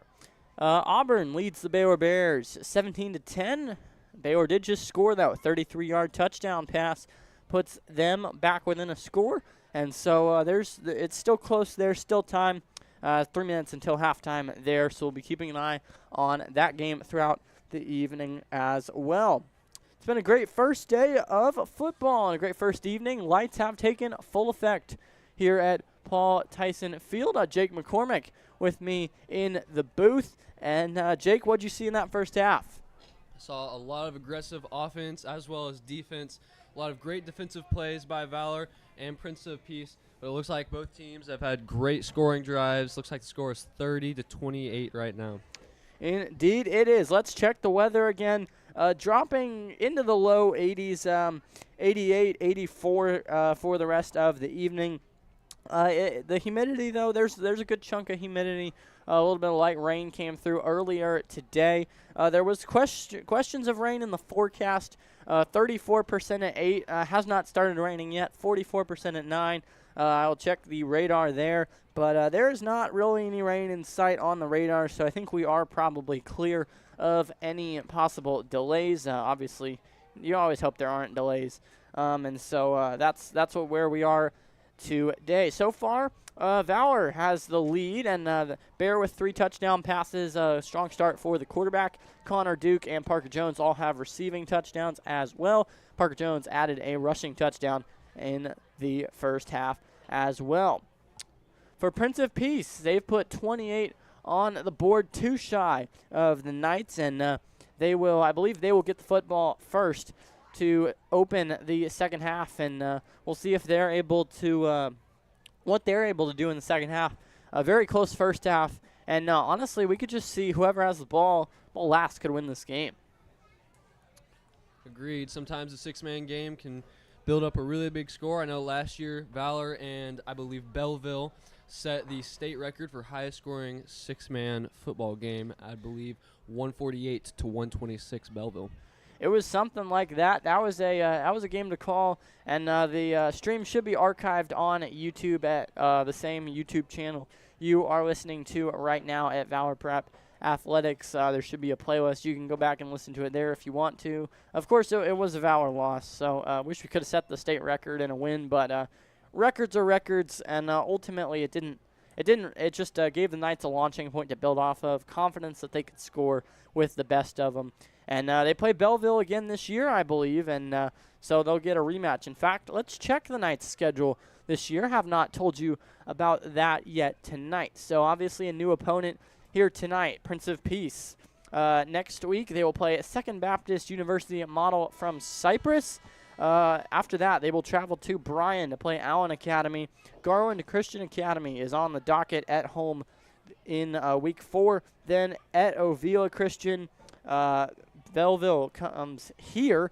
Faith Academy, the team that we set the record with last year, comes to Paul Tyson. That'll be an interesting game. Then away at Jonesboro. And then San Marcos Academy is an away game as well. They came here last year, and the Knights won that affair. And then it's Azle Christian away and Wichita Christian here. Both of those games are district opponents. We're ready for football here in the second half. Ben Brown, Jake McCormick live with you from Paul Tyson Field. And we've got 10 minutes on the docket for quarter number 3, 20 minutes left total. And an exciting football game waiting in the wings for the second half. I want to say thanks to those of you rather, who are joining us on the stream. Also a good turnout with the crowd. Either way you can make it. Just want to support the Knights, and both ways are great. Knights getting set to kick it off. There's a buzz in the air. It is officially Friday night football. We are under the lights here at Paul Tyson. A short squib kick. Will it go 10 yards? It will not, and the Knights will not be able to do anything with that. And look at that. Luke Curtis and Bennett Herman both gleefully running back onto the field after serving their half suspensions. It was a scrimmage last week, and they were standing up for a teammate, and in the process, they both received 1 half suspensions, but they're back out there for the second half. I'm glad to see them. This team is best when it's at its full strength. Knights will be on defense to start the second half. Ball on the Prince of Peace 38-yard line, just shy of midfield. 1st and 15 to go. As in 6-man, it is 1st and 15 rather than 1st and 10. 30-28 our score. Friday night football, there is nothing like it. 6-man variety here tonight. Trip Wilcoxon in the shotgun for Prince of Peace. Handoff. This guy has some jets as busting on ahead is, I believe that's Hayden Hudnall with the carry. And he pops up limping a little bit. And hope he's okay. Looks like maybe an ankle. Don't want to speculate there, but hopefully he's okay. And he'll be back in this game shortly. You never want to see any players get hurt in this game. Looks like he's able to walk it off pretty well with minimal help on the field, so that's always good to see. That is good to see. You hope it's just a little bit of a shaken up thing, and that he'll be right back out there in no time. 2nd down and 10 after the 5-yard run for Hudnall. Wilcoxon in the shotgun for Prince of Peace, a man to his left, a man to his right. Knight's going to rush one. That one is Seth Flowers. Handoff, Jojo Sapala to the edge, and he's got a yard maybe before he's knocked out of bounds, bringing up a 3rd down and long. Knights trying to get a defensive stand. Seth did a great job of running the man down, and I was not able to see who made the tackle, but great teamwork from both players to wrap him up at about, I want to say, 1st and 10. Indeed it was. So Prince of Peace huddling before their next play. We've seen Valor run more of a tempo-style offense than Prince of Peace, but teach their own, and it's worked for both teams so far tonight. Trip Wilcoxon, a junior, 6'3", 170, the starting quarterback for Prince of Peace. He was the backup last year, thrust into the starting role this year. Cannon Smith rushing the passer. Pass is complete for a yard so far. Jojo Sapala then rattled down by this Knights front. Bennett Herman in there on the stop, and credit Luke Curtis in there as well. Those two combining for the tackle, and it's 4th and 9, a 1-yard gain with 7:50 to go in the 3rd quarter. Let's see if the Knights can get a nice defense to pressure the offense and turn the ball over. Indeed, that is the goal. Just down on the field before this game, there's a sense of buzz, there's a sense of energy for this Knights ball club that it's year 2, and year 2 is always, you can take some big jumps from year 1, a full off season of work, hit the weight room, hit the field, and they've looked really good tonight so far. Cannon Smith, a one-man rusher. He gets through a double team, but then is blocked again. Wilcoxon fires sideline. Oh, what a catch. This is trouble, and it's a touchdown. Into the end zone for, I believe that's Ethan Moore, number 8 for Prince of Peace. He made a contested catch, and then the Valor DB was unable to get there for the stop, and then that led to a missed tackle and a Prince of Peace touchdown. Great defensive effort, just barely missed it. Yep, it was close to a pick, but close only counts in horseshoes. Isn't that what they say? Something like that. As it is 34-30 with the Knights now trailing by 4. They'll try and stop the 2-point kick attempt here from the Eagles. The snap is down, and the kick is good. It is 36-30. Prince of Peace has the lead. 7:09 to play as we roll on here in the 3rd quarter. I want to say thanks for tuning in tonight. As always, appreciate your listen, and it's been a good crowd here as well And we've got some new additions this year, maybe some interviews throughout the year, some players, some coaches. We'll see if we can mix that in. Hopefully have Jake McCormick here for some home games. Glad to have him on the broadcast. And we're rolling on. It's Season 2, and Season 2 is always a lot better than Season 1. Under the lights here at Paul Tyson Field on the campus of Waco High. Just got a new campus this year. This field about 3 years old probably, and it's a really nice venue for Waco High, and they graciously are letting us use it. Press box nice up here. We've even got some AC units in the back, and then obviously a nice turf field. Works. It's great out here. Lights full effect here as Prince of Peace kicks it away. The squib takes a high hop, but Connor McFarling's got some good hands, and he falls on it for the Knights. Give you an update on the Baylor game. Auburn up 17-10, so the Bears scored a touchdown, and Auburn has the ball a little bit before midfield there. So we'll keep an eye on both games. 7:09 to play here in Waco, 36-30, as that's 7:09 in the third quarter. Knights trail by 6. They'll head out on offense here for their first drive of the second half. Bear Grismer out there at quarterback. They've got a bunch formation with 4 receivers and a center. Bear takes the snap, rolls. Bennett Herman with a short catch. Herman lowers the shoulder and powers on ahead for about 6 yards, bringing up a second out and about 9. Glad to see Bennett Herman out there on offense. No huddle for the Knights. Coach Bird does love his tempo offense, and that's what I like too. Anything that gets the Knights to score is a beautiful thing. Bear rolling pass slightly behind his receiver, but a nice catch by Duke, and Duke lunges on ahead. First down, Knights move the chains again. So Knights have done a good job all day moving the sticks. I don't think we haven't seen a single punt, and I'm not sure we've seen a single fourth down stop either. So it's been offense all the time so far. And we've had some big plays, but really it's been a consistent offensive attack for both squads. Knights look to the sideline for the play call. Coach Bird, Coach Arp signaling it in. Pitch to Seth. Seth Flowers got some speed, turns it on, pushing ahead. He stepped out of bounds for a 10-yard gain on first down. And the Knights will stay ahead of the Sticks.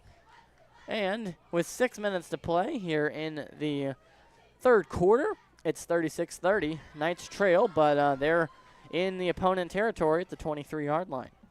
Valor's doing a great job of keeping this a competitive game. Yes, they are. Here's a handoff. Seth up the middle. Seth turning on the Jets. A flag comes in. Good run for Seth. That's a 15-yard gain, depending on the penalty, as we've got a block in the back on the Knights. So that penalty will move the ball backwards a little bit, and the Knights will have second down and a little bit longer upcoming here. Again, a fantastic run from Seth Flowers right up through the middle. Really can turn on those Jets. Yes, he can. He's got some speed, got some power, and that's what the perfect running back is. Some speed, some power, and that's what you want to see. Bear in the shotgun. Bennett Herman to his left. 3 receivers out wide.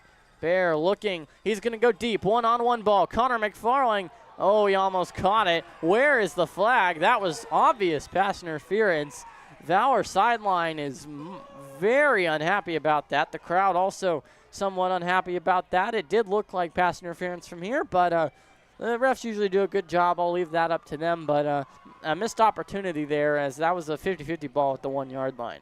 Valor will do a great job of recovering.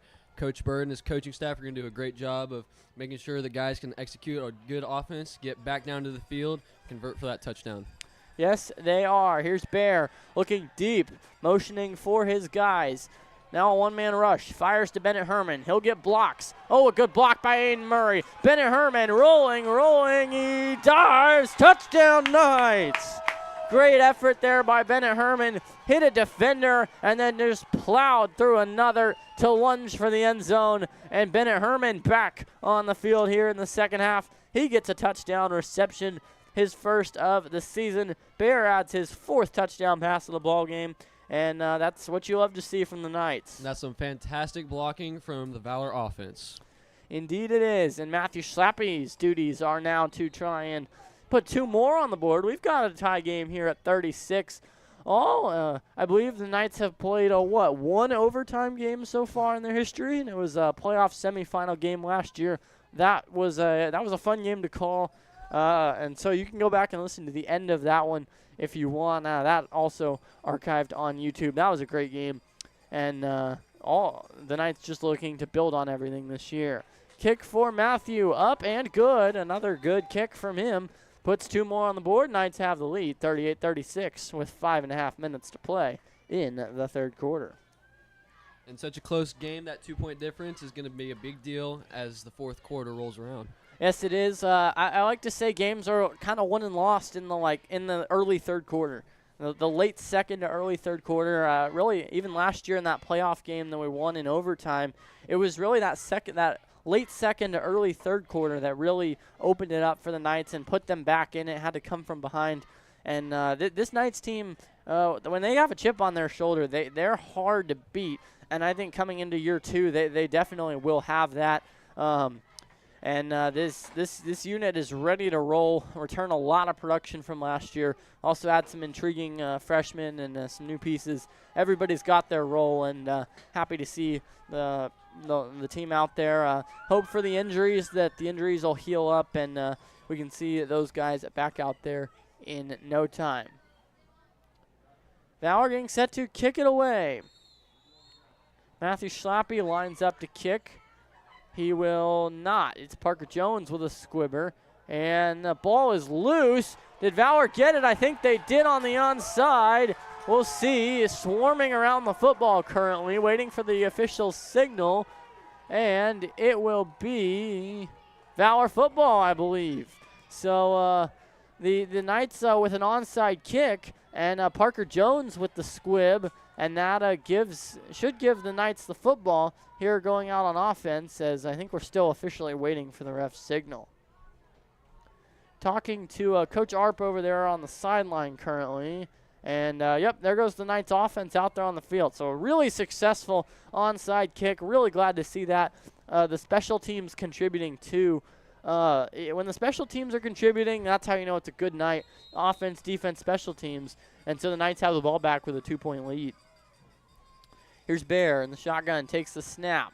Looking deep. He wants to go deep. Connor McFarling got a step, and he put the ball right in there on the money. Could not have been a better pass from Bear. Connor in stride for the Valor touchdown, number 13, with his 2nd touchdown grab of the ball game, and the Knights extend their lead now, unless we've got a flag here, as the officials are huddling and talking with Coach Bird at just over midfield. So we'll wait and see. It really was a great ball from Barry. Put it right in the pocket of Connor McFarling, but we'll see if this comes back.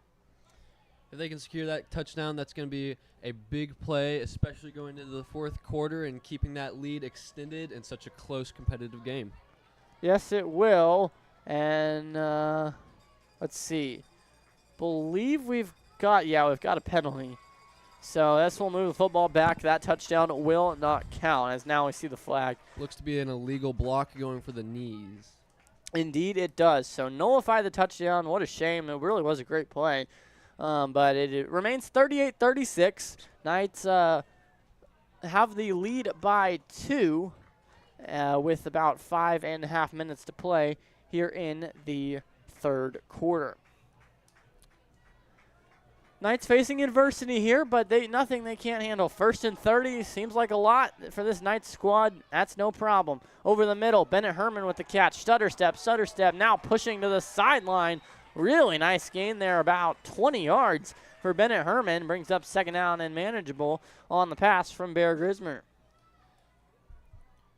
Coming out at halftime, Bennett Herman seems to be making a great addition to this team's offense this game.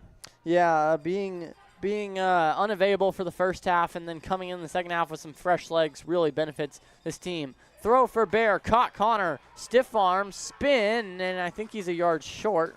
Let's see what they rule it. I believe, yeah, they're going to mark him about a yard or a half a yard short of the line to gain. Brings up 3rd down and 1 for the Knights. Knights in the white helmets with the blue script. Knights on the helmet, then blue tops. Navy, or like the navy, not navy, the athletic blue that Valor wears they've got the tops and pants that are blue, and then Prince of Peace with a baby blue helmet, and then white pants and white tops. Bear looking to fire over the middle, crossing route. Duke has it, and he'll push on inside the 10, give the Knights a 1st down, moves the chains about 20 yards there on the catch for Duke, and that will be a 1st down Knights. 4 minutes and just over 4 minutes actually left to play here in the 3rd quarter. 38-36, Valor leads Prince of Peace. The Eagles traveling from Carrollton here to make the trek. Of course, our team knows all about making long bus rides, and it goes both ways. The opponents have to do it too, and that's what they've done here. Bear rolling, looking, and that pass is batted down. Intended for Matthew Schlappy in the back of the end zone. Hayden Hudnall back into the game, the safety. Good to see him back in the game after getting a little bit banged up earlier. He's back. And that is good to see for Prince of Peace. You always want to see everybody stay healthy, and even when it's the opponent, you still want them to be healthy, and everybody need to give it their best shot. Valiant effort by the Valor offense, but also a great stop by the defense. Indeed. Here we go. It'll be 2nd down and goal from the 8.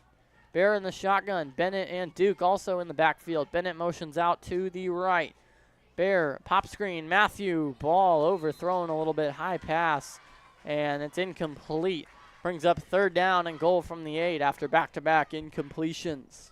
That bubble screen seems to be a work in progress for the Knights. They've tried to hit it several times, but just have been unable to do so.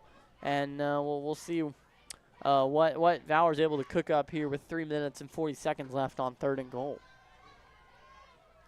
Bennett motions out again. Bear looking, fires short, check down Bennett. Bennett trying to go for the end zone, wrapped up out of bounds at the 5. And it's going to be 4th and goal from the 5. Believe the Knights will go for this. Coach Bird generally pretty aggressive with his play calling in these situations, and you better believe that the Knights have a play call here for this down. We've got whistles and a timeout. Valor will talk it over. We'll take a 30-second break. We'll be right back. This is Valor Knights Football.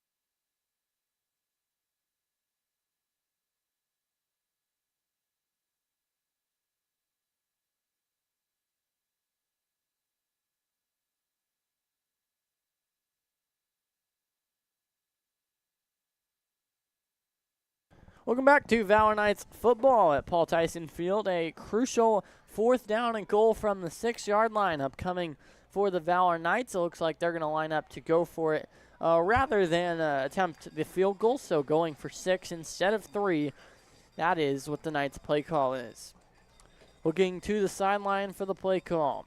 Now out of the timeout, and whistles blow, and we're ready for the snap. Bear takes the snap. Rolling to his left, looking, corner of the end zone. It is caught.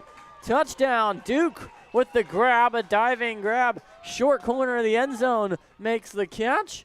And the Knights have put another 6 on the board, and it's 44-36 now. A chance to make it a 2-score game if they can hit the 2-point kick. A great play to come off of a timeout with. And that could be a really deciding factor of the outcome of this game. Yes, it could. 5 touchdown passes for Bear now in this one as Matthew sends a line drive kick that fails to split the posts, and we remain at an 8-point game. 44-36, Knights lead the Eagles here in this one. Want to say thanks for tuning in. Ben Brown with Jake McCormick live from Paul Tyson Field here. We'll give you an update on the Baylor football game at McLean Stadium.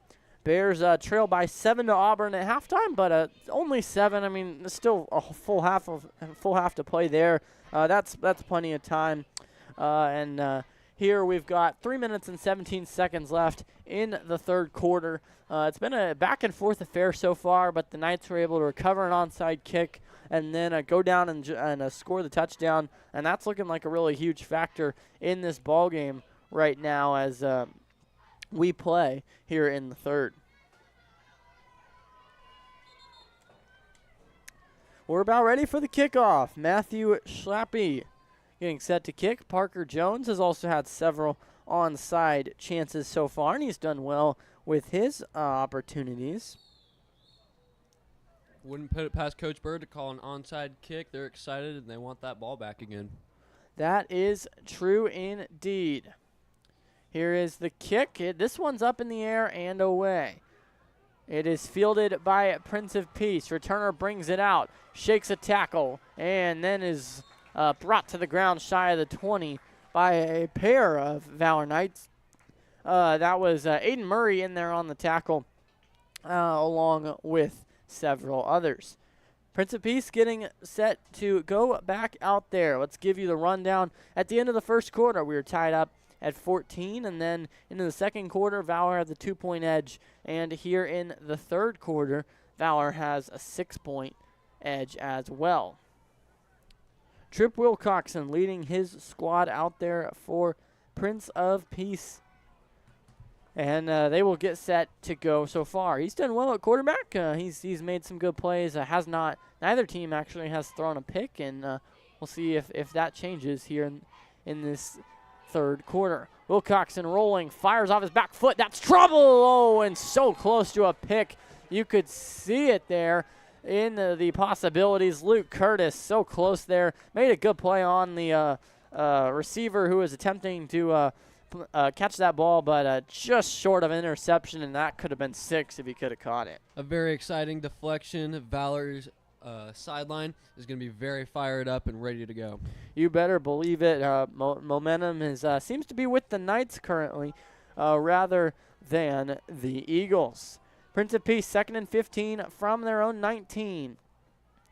Wilcoxon, low snap again, handoff, and he is rattled up. Ball's on the ground. Cannon Smith picks it up, and that's a touchdown for the Knights as he runs it back. I believe that was it was a forced fumble. Might have been Bennett who forced it, and then ball was on the ground. Cannon Smith picked it up and only had to run about 10 yards for the score. And that, you look at the score now, that could be a deciding blow as the defense finally gets a stop, and not just a stop. They get a score. Cannon Smith fired up on that Knights sideline with the scoop and score for the Knights. Fantastic play by the defense, and very exciting for the score to get even bigger. That is indeed Matthew Schlappe's kick up, and it's good. So Matthew bounces back from the miss a moment ago, puts this one through, and it's 52-36. Man, it feels like a minute ago. It was not that long ago that the Knights were trailing by 6, and since then they have just gone bang, bang, bang down the field, and they've extended the lead 52-36. As it's the Knights over the Eagles with 2 minutes and 56 seconds to play here in the third quarter.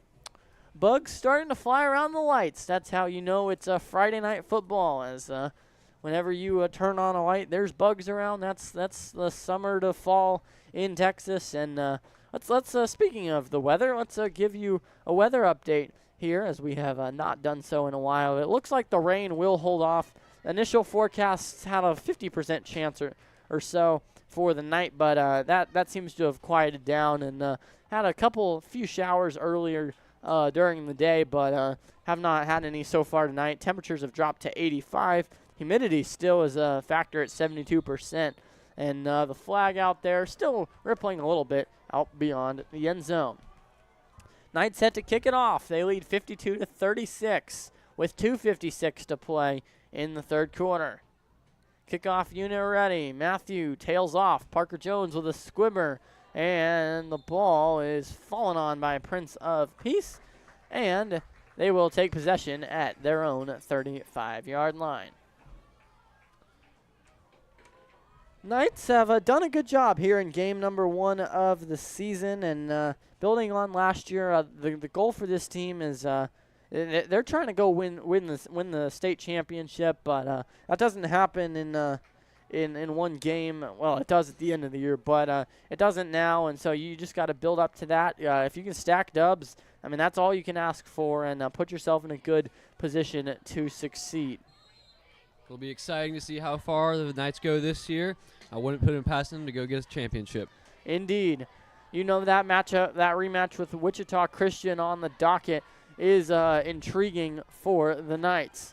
Here is a passing situation for Wilcoxon. He's going to launch it over the middle of the field finally, and Luke Curtis makes the stop along with Cannon Smith there right at midfield as I attempt to get some bugs out of our booth here. Hold on. That is the situation in the fall. The bugs come out, and hey, who blames them for wanting to watch a football game? That's what I want to do right now.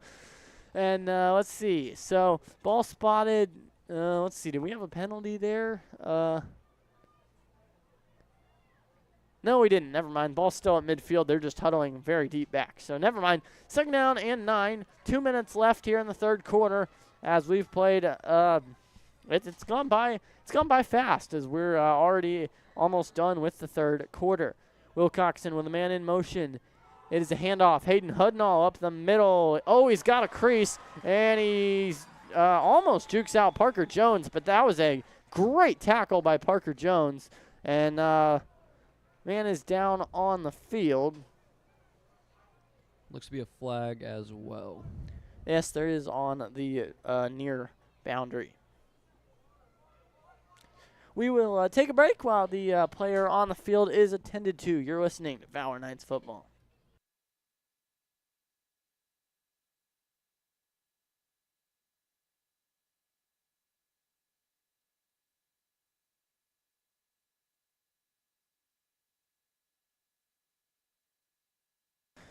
Cheers for Hayden Hudnall as he is able to walk off the field on his own power. Left the game earlier for a little bit due to a little bit of an injury, and hope that doesn't flare up again. Hope he's able to stay out, to get right back out there when he can, and for now, looks like we will resume play. As Jake mentioned, there is a flag, and it will back the ball up, and it'll be 2nd down and 13 from 2nd down and 14, something like that, from the Prince of Peace 35-yard line. They need to get it into Knights territory for the first down. 52-36, 1:54 on the clock. We are in the third quarter of this evening matchup between the Prince of Peace Eagles and your Valor Knights. Game number 1 of the season.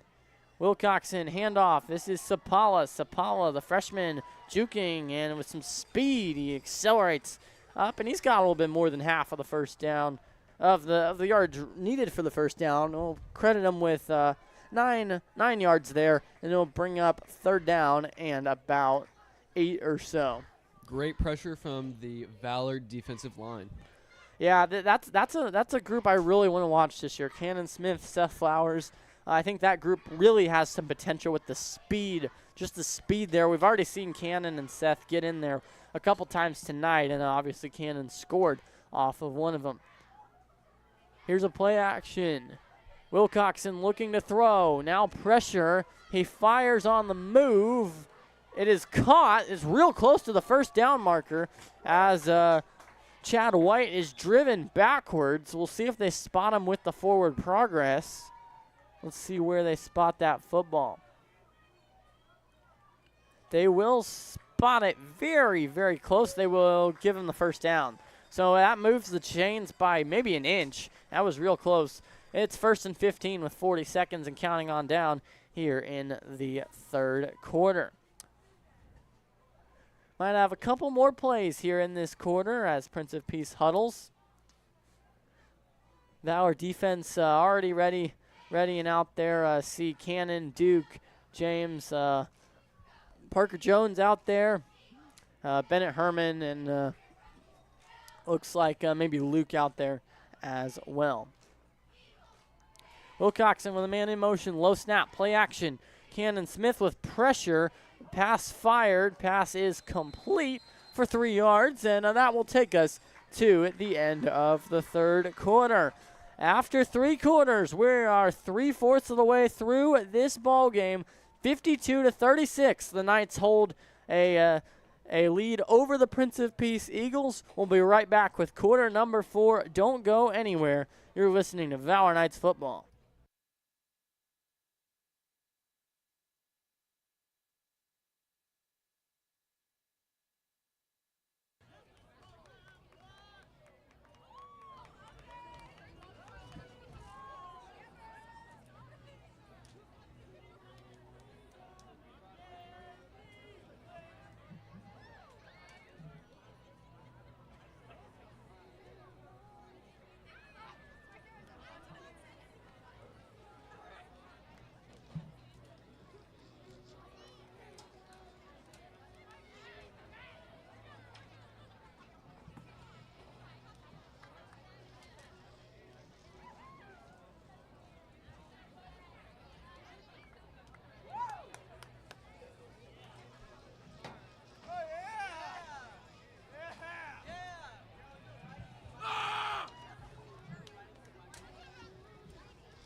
Thanks to Jake McCormick for relaying some Get Loud down to the fans, and Chris Vallejo spearheading that down there. That student section is rocking tonight, and keep up the good work down there, and let's go get a dub for the Knights.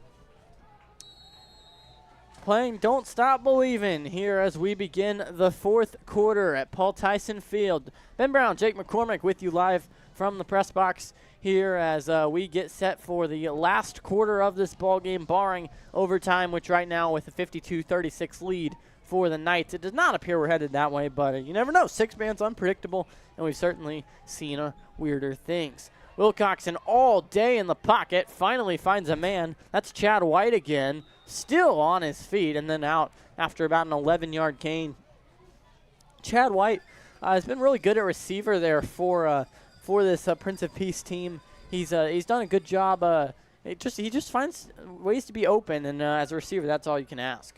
He also finds a great way to break those tackles, but Valor still does a great job of getting a man on to deter him and then swarming him down. That's what the weight room can do for you. Makes you stronger, makes you faster, and that's what the Knights have set out to do this offseason.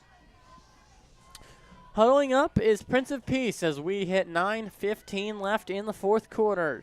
That's precious time.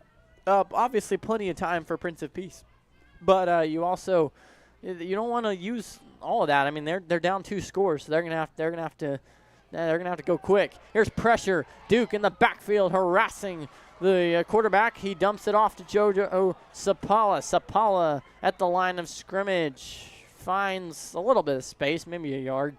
If that, so it'll be about 3rd down and 5 upcoming as we play here in the fourth quarter. Lights have taken full effect down on the field here as we approach 9 o'clock here in the booth.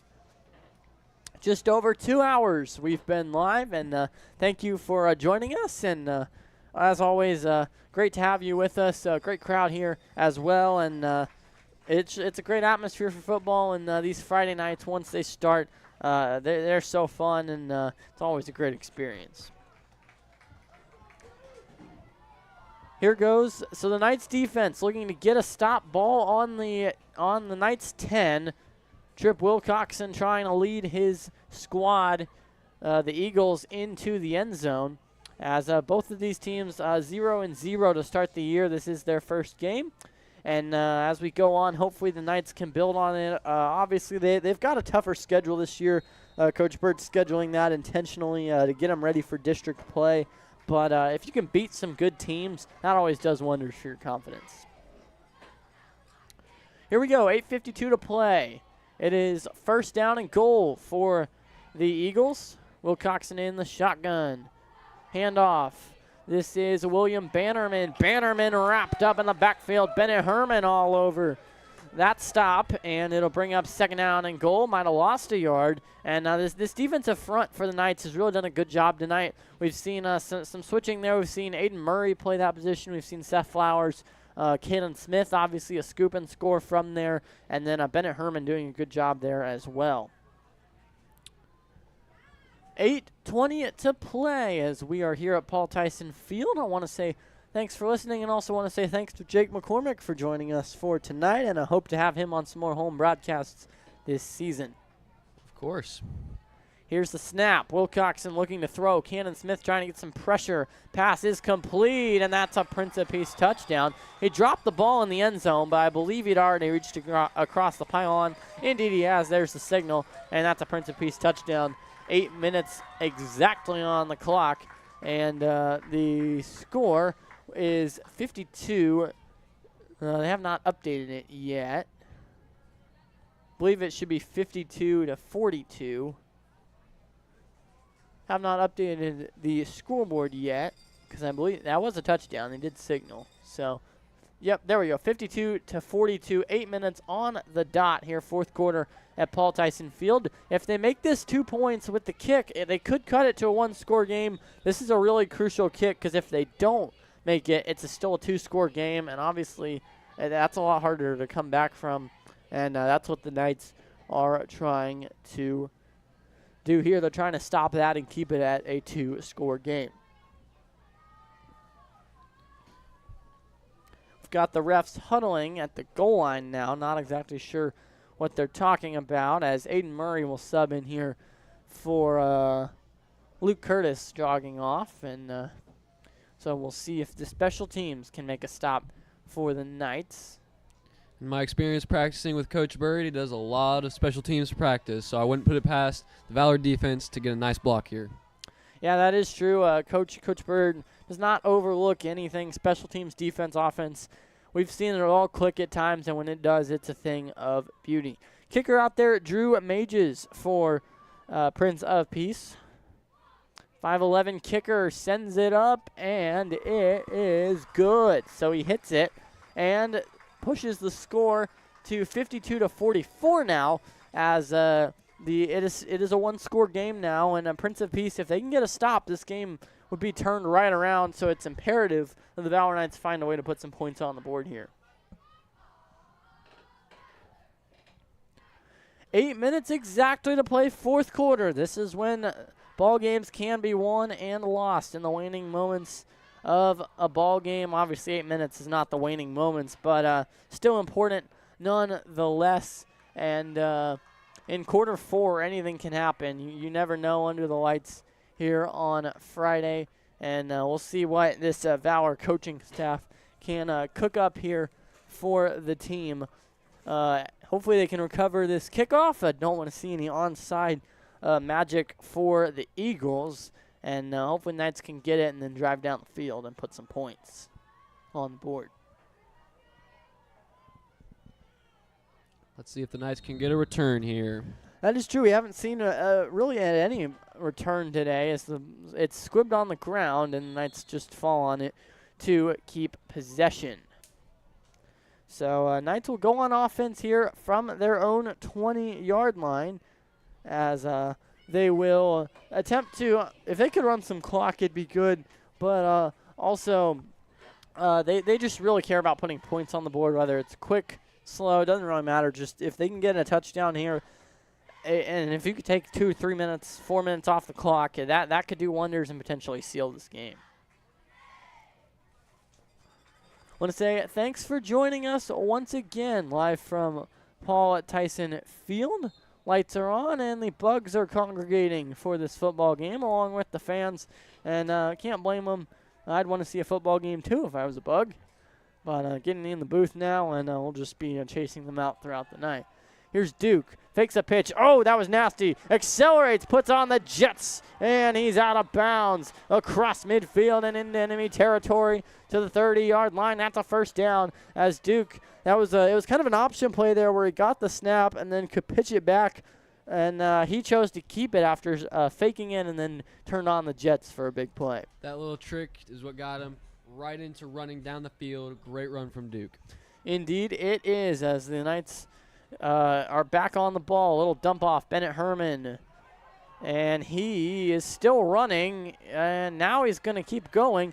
Oh, he's loose. If there's no flags, he's gone, and we've got a touchdown. So I'm going to have to explain that play, as it was just a little dump off to Bennett Herman over the middle. It kind of looked like he was stacked up, but then he was able to break a tackle, circled around backwards, and then was able to turn on the Jets and pretty much just outrun everybody to the end zone. That's Bears' 6th passing touchdown in the ballgame. Bennett picks up his 2nd receiving touchdown of the game. And just like that, the score is now 58-44, a 14-point lead for Valor, looking to make a 16 with Matthew Schlappy's leg. Snap, hold, kick is good. Got it. And that will make it 60-44.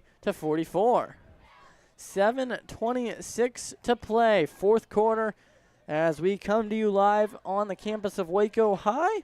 They are graciously letting us use their facilities, and good venue here for football. An even better crowd turnout here for the Knights' first game, and everybody supporting their team. Good Prince of Peace turnout too over here off to the left, and really just excited for football, and everybody's happy that it's back in session. Go ahead. Valor's looking excited on the sideline. I'm sure they are pumped up to have the score lengthened even more, and they're ready to settle in and take this 4th quarter and win the game. Yes, sir, they are. You better believe it. That sideline can get they can get pumped up whenever there's a score, momentum, and it's a thing of beauty when this Knights team is rolling, clicking on all cylinders. Out there for special teams, Aiden Murray, Matthew Schlappy. Let's see, also River Ackley, Parker Jones, Cannon Smith, and Seth Flowers. It's a speedy and strong unit out there as well. Parker and Matthew both set. Let's see which one kicks it. It's Matthew sending it away. That's a good kick. He's getting a stronger leg every day. It's out the back of the end zone for a touchback, and we'll see what Prince of Peace can do. They're going to need a quick score. Obviously, 7:26 to play is a good chunk of time, but this is the part of the game where defenses can get a little tired, and bigger plays can happen. We just saw that with Bennett Herman, and let's see if Prince of Peace can do the same thing, or if this Knights defense can stand up and get a stop.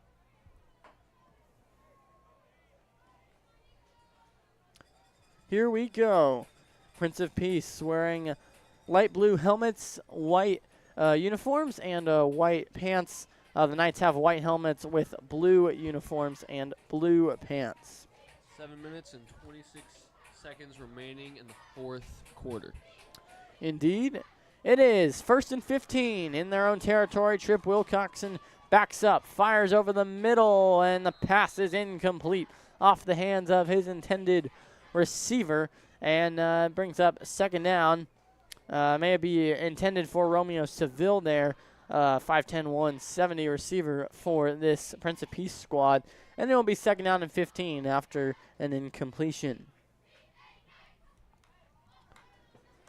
Prince of Peace huddling up. They've been a good first opponent for Valor. Obviously, you want somebody who's going to challenge you, but you also don't want to get blown out in your first game. And both teams have been competitive. 60-44 our score. Knights hold a 2-possession lead.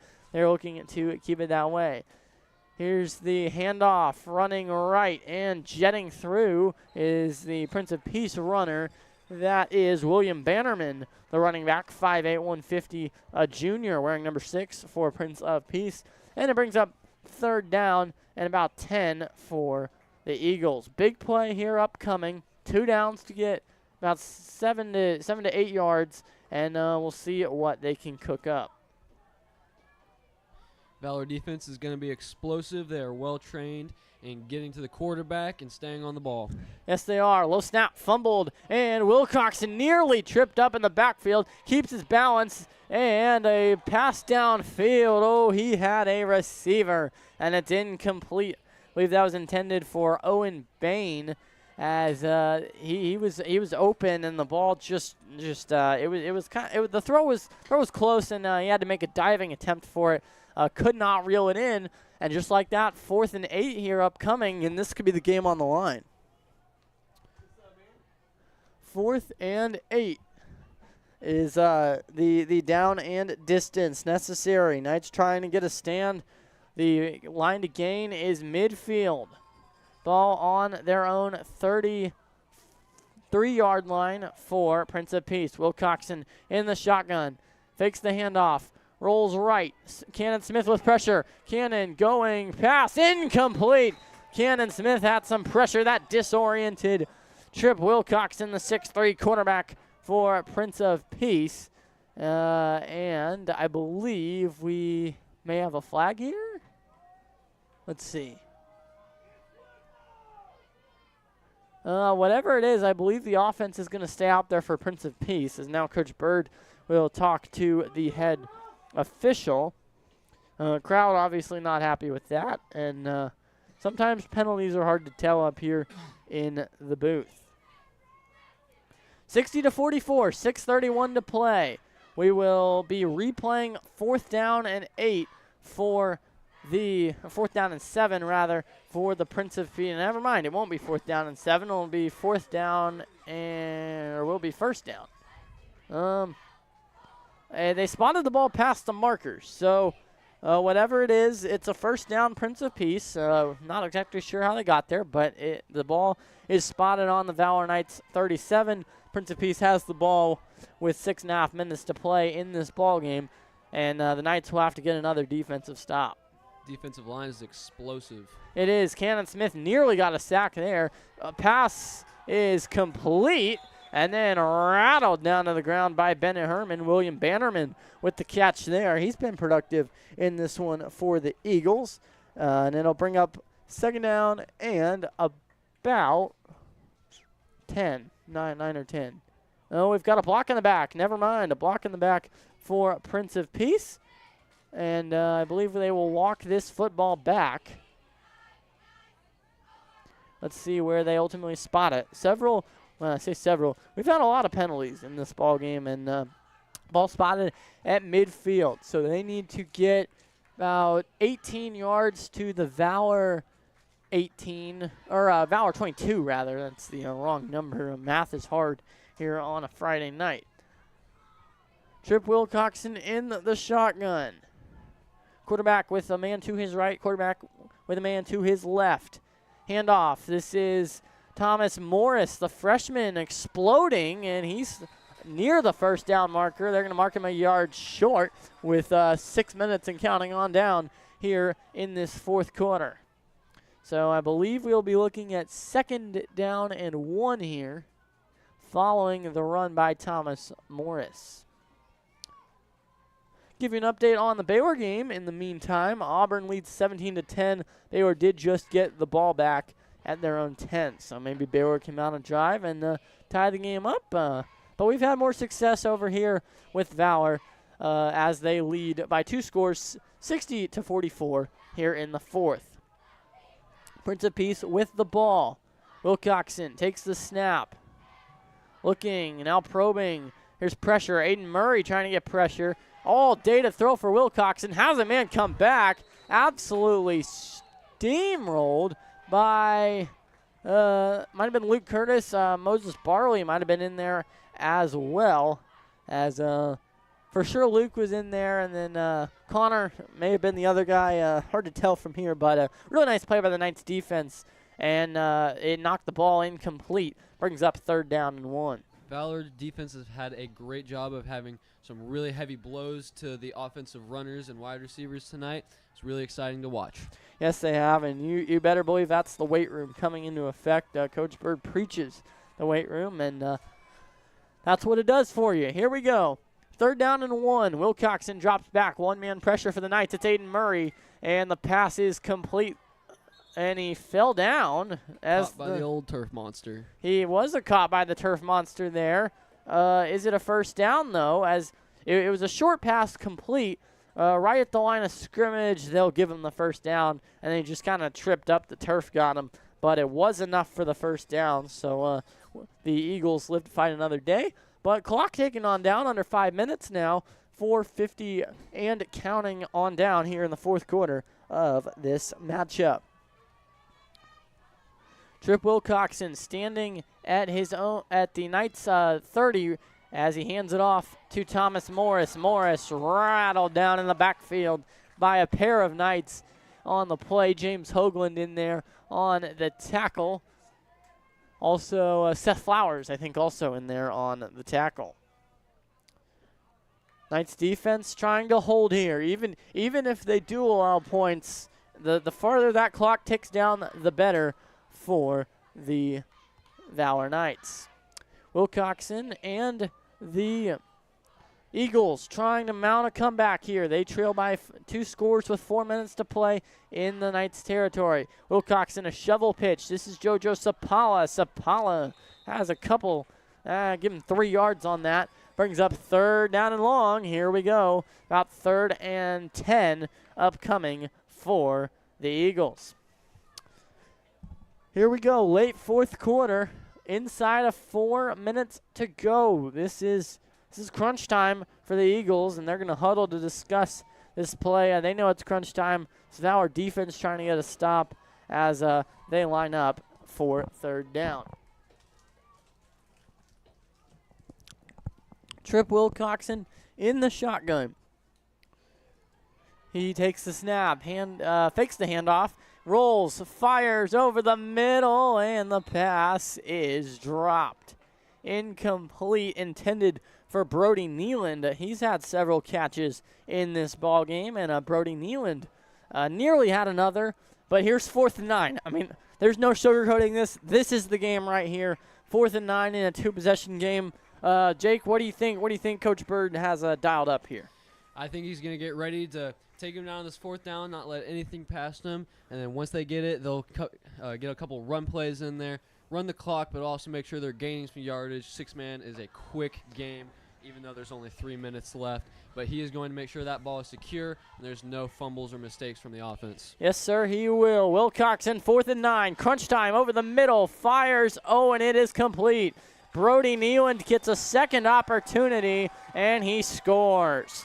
It was the same play that the Eagles ran a minute ago, and it was the same play, and able to hang on to the ball this time. Brody Nealand, he scores the touchdown, and now you got an intriguing game again, as they may be talking about where to spot this. The initial signal was a touchdown, and is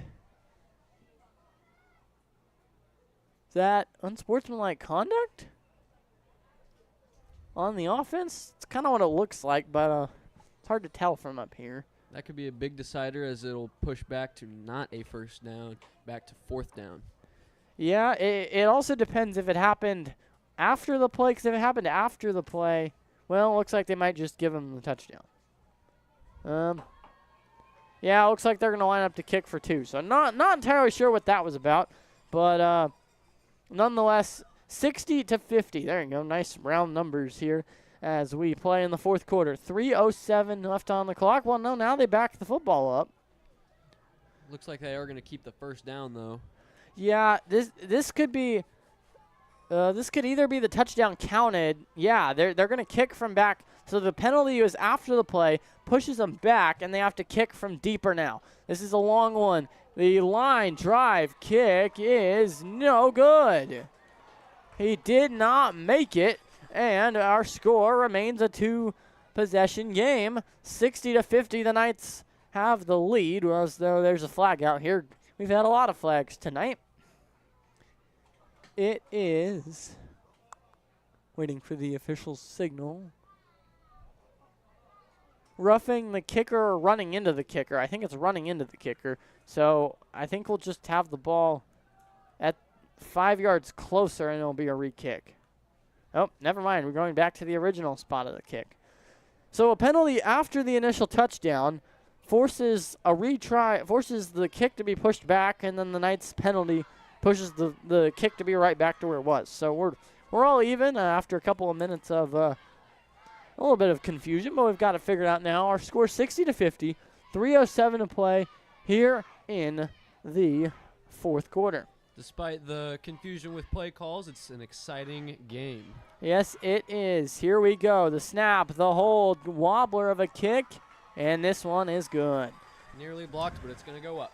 Indeed. So 2 more on the board for Prince of Peace, and it is 60-52 with 3 minutes left. If I'm the coach of Prince of Peace, I'm dialing up a short kick here, a squib, an onside, something like that, to try and get this football back.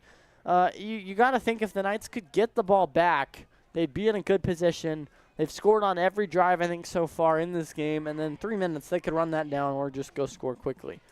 We will see what they elect to do. If anybody knows Coach Bird, they know he's going to put all the pressure on. Even though there's only a little bit of time, he's going to make sure Valor goes and scores a big touchdown. Yes, he will. We will see what both squads have here. Coaching staff relaying adjustments to the players on the field. Valor has their hands team out there. Parker Jones, Cannon Smith, Matthew Schlappy, Connor McFarling, Duke out there, and James, I believe, is the 6th man. Yes, he is. So the Eagles trot out there to put their kickoff unit into action. Let's see what they do. Anticipating an onside or a squib here. Let's see what happens. It is a squib. It is fielded by the Knights. And a little bit of a return from James Hoagland. Give him 3 yards or so on the return. 3:04 to play. Knights have possession, and our score is 60-52. Valor has the lead. Prince of Peace is going to be looking for a big stop to take it back and score and make this a closer game. But Valor has done a really good job of holding on to the ball, so we'll see how well they can handle this and go down and score a touchdown or a field goal. Yes, sir. You are exactly correct. And we'll see what Coach Bird has dialed up here. And we're ready for it. This is football. It's crunch time. 3 minutes to go. Knights have the ball, up 8, 1-score lead. And let's see what they are able to do with it here in the fourth. Cannon Smith out there on offense here. Bennett Herman, Duke, Aiden Bear, and maybe Connor, the other out there. James might be the other one out there. One of the two's out there. Here's the snap. Pitch, Cannon Smith, some fresh legs. On offense, and the ball's loose. Prince of Peace has it, and that's a turnover for the Knights. That is somewhat the one thing you could not have is a fumble there. But this Knights defense is strong, and they can build on. They can stop the Eagles here. So just an unfortunate form of circumstances there. Cannon Smith fumbles the football. And the Knights defensive unit will have to get a stop. But, hey, we've got an entertaining matchup. 3 minutes to go, 60-52. And if Prince of Peace can score a touchdown, my goodness, that's some pressure on the kicker. Absolutely. This is crunch time. It's Friday Night Lights here on this Friday night in August. Wilcoxon with a handoff. Jojo Sapala up the middle, makes 2 men miss and stumbles ahead for 5. Up to the 35-yard line, still about 10 yards short of the line to gain here with the clock ticking to 2:40, and it will keep going on down here in the fourth quarter. If this game goes to overtime, we will have to do a quick Google search of overtime rules for taps. Not entirely familiar with that, but we will see, and it'll be fun if we do, and be fun if we don't. Hayden Hudnall gets the pitch, still on his feet, still running, still rolling, and he's gotten a first down as the running back converts on the first down. Clock reads 2:13 as the Knights hold a 8-point lead, 60-52 over the Prince of Peace Eagles. Here's a handoff. I believe this is Hudnall. Yes, it is, and he is wrapped up in the backfield with 1:52 to go. And we've got whistles now, and it appears Hayden Hudnall is down again. We will step aside, and we'll be right back.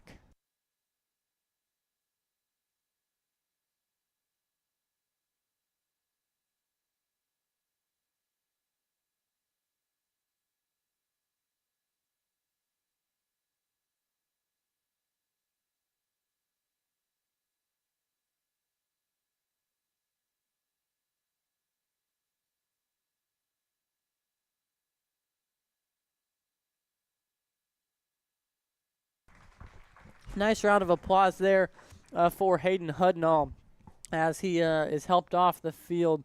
Hope he's okay. Third time he's gone down tonight, and you just never want to see that for anybody. And hopefully he's okay and can bounce back as the Prince of Peace Eagles will look to rebound with 1:50. They need a score, but they don't only need a touchdown. They also need a kick. So the kick for 2 would tie the game if they could score a touchdown, but we will see if they are able to do that. Both teams and fans are getting fired up. Lots of cheering, lots of fun energy. This is going to be an interesting turnout. Yes, it will. 1:50 left. Let's set the stage. 2nd down and 15 for the Prince of Peace Eagles. They are in Knights territory at the Knights 33. Wilcoxon in the shotgun for Prince of Peace. Fakes the handoff to Sapala. Rolls right, looking. He's going to launch it deep over the field, and it is dropped. A nice play there by the DB, Bennett Herman, to knock it out of the grasp of JoJo Sapala. And that will bring up 3rd down here. 3rd down and 15. The Knights defense trying to get a stop. Even without the stop, if the Knights can hold them for just a little bit longer, they'll be in a really good position to take down that clock and take the win tonight. Yes, they will. Need a stop here on 3rd down. 3rd and 15. 1:41 to play. Knights lead by 8 over the Eagles. Eagles in Knights territory. Need 15 for the 1st down. Here is a play-action screen pass. Here goes, this is Chad White motoring ahead. He's got the 1st down and a little bit extra as he gets out of bounds. That'll stop the clock. And with 1:34 to go, it will be 1st and goal from about the 10. And we've got an interesting game brewing down the stretch. Prince of Peace looking to tie this one up with a score and a 2-point kick. What can they do here? Wilcoxon has a man to his right and left in the backfield. They have loved that shotgun formation. That's really what they've run all game here as he fakes the pitch. Now almost tackled and lobs it to the end zone. Touchdown. It's complete. There's a good play action fake, and then in the corner of the end zone, Trip Wilcoxon finds his target, and it's 60-58. We are looking at potentially a tie ball game, but this is probably the biggest kick of the game so far easily, as a kick here, a made attempt would tie this one up at 60. The Knights would have a chance to go down the field to score and win. However, if they miss it, that would keep the Knights in front. Let's see what happens. Kicker out there, Drew Mages. Kick, hold, snap, and it looks good. Just barely good, as I believe James Hoagland had a tip on it. Yeah, the Knights were close, but hey, this is where the Knights can thrive. A minute left. Need a touchdown or a field goal. We're tied at 60. I mean, this is entertaining Friday football at its finest. And hey, maybe we'll see overtime. Maybe we won't. We've seen some crazy things in 6-man football, and 60-60 with a minute left is no different. Yeah, this is a great and exciting way to start the season for the fan and for the teams going into this final minute here. Yes, it is. We may experience some technical issues here. We should stay on the air, but there may be some buffering, so apologize for that, but hopefully we'll stay on the air here, as really don't want to lose connection here in the waning moments. Prince of Peace will attempt to kick it off. Let's see if they'll squib it or kick it deep. I would imagine they'll, well, it's kind of a 50-50, because if you kick it off deep, Knights are going to have to go farther for the touchdown, but if you squib it, you can have a chance to return it. Well, the kick is deep, and that is out the back of the end zone. A good kick there, and that will, as a result, give the Knights the football at the 20-yard line, and they have a chance to go down the field and win this game with 1:10 to play. Yeah, a minute is a long time in six-man football, and they've got plenty of space to comfortably work with the ball and get it down to the end zone. Yes, they do. This Knights offense is a quick strike offense, too, and they can turn a short pass into a long pass real quick. Let's see. Aiden Murray, James Hoagland, Duke, Matthew, Bennett, and Bear out there for the offense. Connor also out there. They've got 7 guys on the field currently. Somebody's going to have to get off. It's Matthew Schlappe sprinting off the field, and we are ready to play now. Aiden Murray, the center. Bear is the quarterback. Bennett Herman in the backfield. 1:10 to play, 1st and 15. Bear going to look, finds Connor. Connor with 10, a little spin move, another spin move, and he finally goes out of bounds with a 12-yard gain. So Connor McFarling doing a little razzle-dazzle there, and he shakes to the about midfield, we'll call it. A couple 5 yards shy of there, and it will bring up 2nd down and about 5 with a minute to play. Great decision going out of bounds, keeping them from using a timeout. Indeed. Bear looking over the middle. Connor again. He's got another catch. Stiff arm attempt, but he runs out of bounds. 1st down and more for Connor. Just like that, 2 plays. We've had, 10 seconds run off, and the Knights have gained like 40 yards maybe. They are into opponent territory at the Prince of Peace 35. Need 35 yards for a touchdown, have 56 seconds to do so. We're tied at 60.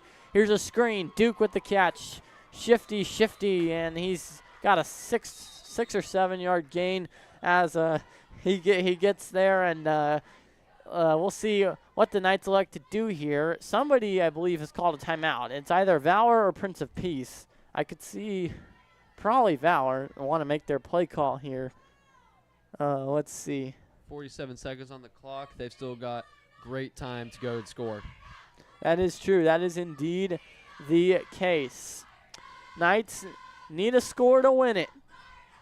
47 seconds to go. 2nd down and 9. They're in the opponent territory here at Paul Tyson Field under the lights. Been on the air for about 2.5 hours now, and we thank you for joining us, and we are happy to be back with you here on this Friday night at home, and hope you'll keep supporting the Knights throughout the year, whether it be to come out to the season or whether it be listening to these broadcasts. We're glad to have you along for the ride. Bear takes the snap, drops back. Looking over the middle, high throw, and Bennett Herman unable to corral it.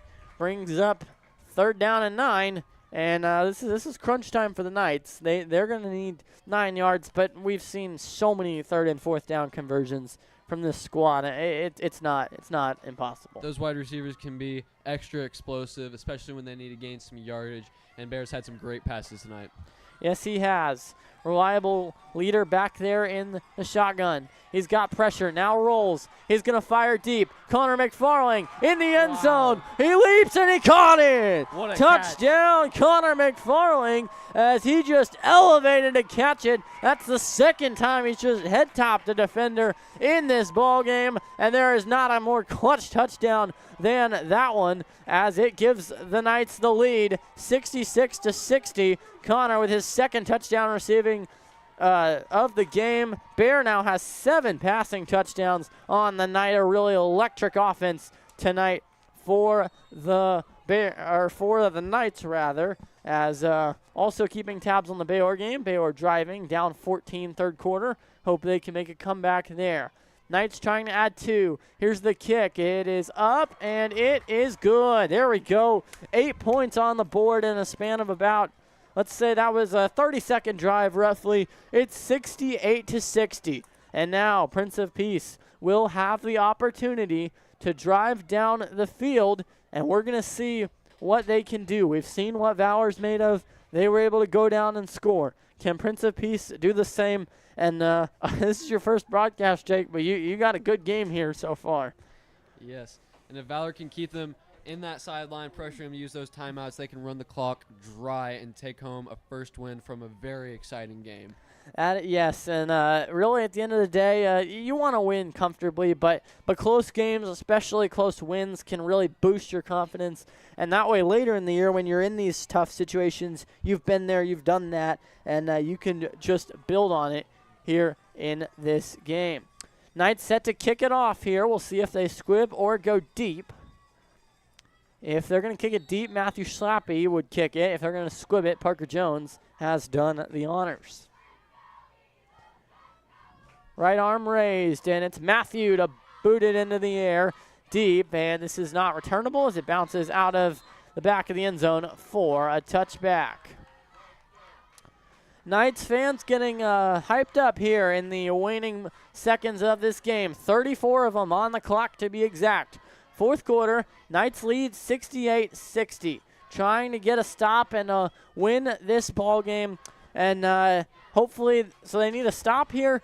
Prince of Peace needs a score, and they would need to add the 2 from the kick. So we will see what happens here in this one. 6'3" junior quarterback Trip Wilcoxon trying to lead his squad to the end zone. They would need to go 55 yards, rather. Here's the snap. Drops back. One-man pressure. It's Cannon Smith. Fires over the middle. This is caught William Bannerman. Oh, and he is just absolutely demolished. Connor McFarling from that middle linebacker spot just delivered a crushing hit to the receiver. And we've got whistles and a timeout for Prince of Peace now with about 21 seconds to go. That was a monstrous hit by Connor. I believe he did a front flip. Yeah, that was vicious, and that's what the weight room can do for you. I mean, you end up with these bigger guys, and the Knights have been aggressive all game, and it has not stopped now. 68-60, 21 seconds to go. Needing about 50 yards are the Prince of Peace Eagles. What are they going to do here? They're going to go with the same formation they've used all game. The quarterback in the middle, about 5 yards behind the line of scrimmage, with a running back to his right and left. Low snap. Oh, it gets past the quarterback. This is trouble. Wilcoxon picks it up. He's going to have to heave it. He does. Oh, it's caught. And the runner breaks out of a tackle. Still going. Clock down to 8 seconds before he goes out of bounds. That was a wild play. And let's break that back down to you here shortly. Jake, you have anything to say about that? That play is going to cost Prince of Peace a lot. Almost back to the 5-yard line. Looks like they're going to call a timeout, I believe. Valor did a great job pressuring a fumbled ball. I believe Seth Flowers broke through to put in initial tackle or initial pressure, and a couple teammates followed up after the pitch to take him out of bounds. Yeah, it was a low snap that got past the quarterback, and then he chased after it, picked it up, then was about to get sacked, just kind of tossed it into the air. His running back was able to catch it and then break a tackle or two, but ultimately went out of bounds with 7 seconds to go. And so we may be looking at one more play in this ball game, a Hail Mary type situation, and we are so glad you are with us. 7 seconds remaining. 68-60. The game is hanging in the balance. Valor just needs a stop here on third and 25, but that doesn't really matter. They've got 1 or 2 plays to go to the end zone, and the Knights just trying to make sure that doesn't happen. They will drop 3 guys back in coverage as Connor, Duke, and Parker Jones, I believe, have all dropped back past midfield, and we will see what Prince of Peace draws up. Will Coxon drops back. 4, 3. This is going to be the final play. It's a dump off, and it is incomplete, and that will do it. The Valor Knights are victorious in game number 1 of the season, 68-60, I believe, unless they put a second back on the clock. The officials are huddling.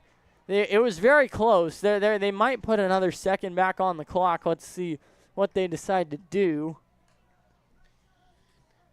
Even if the second goes back on the clock, it was an incomplete pass, and that's going to be rough for Prince of Peace to recover from, but anything is possible.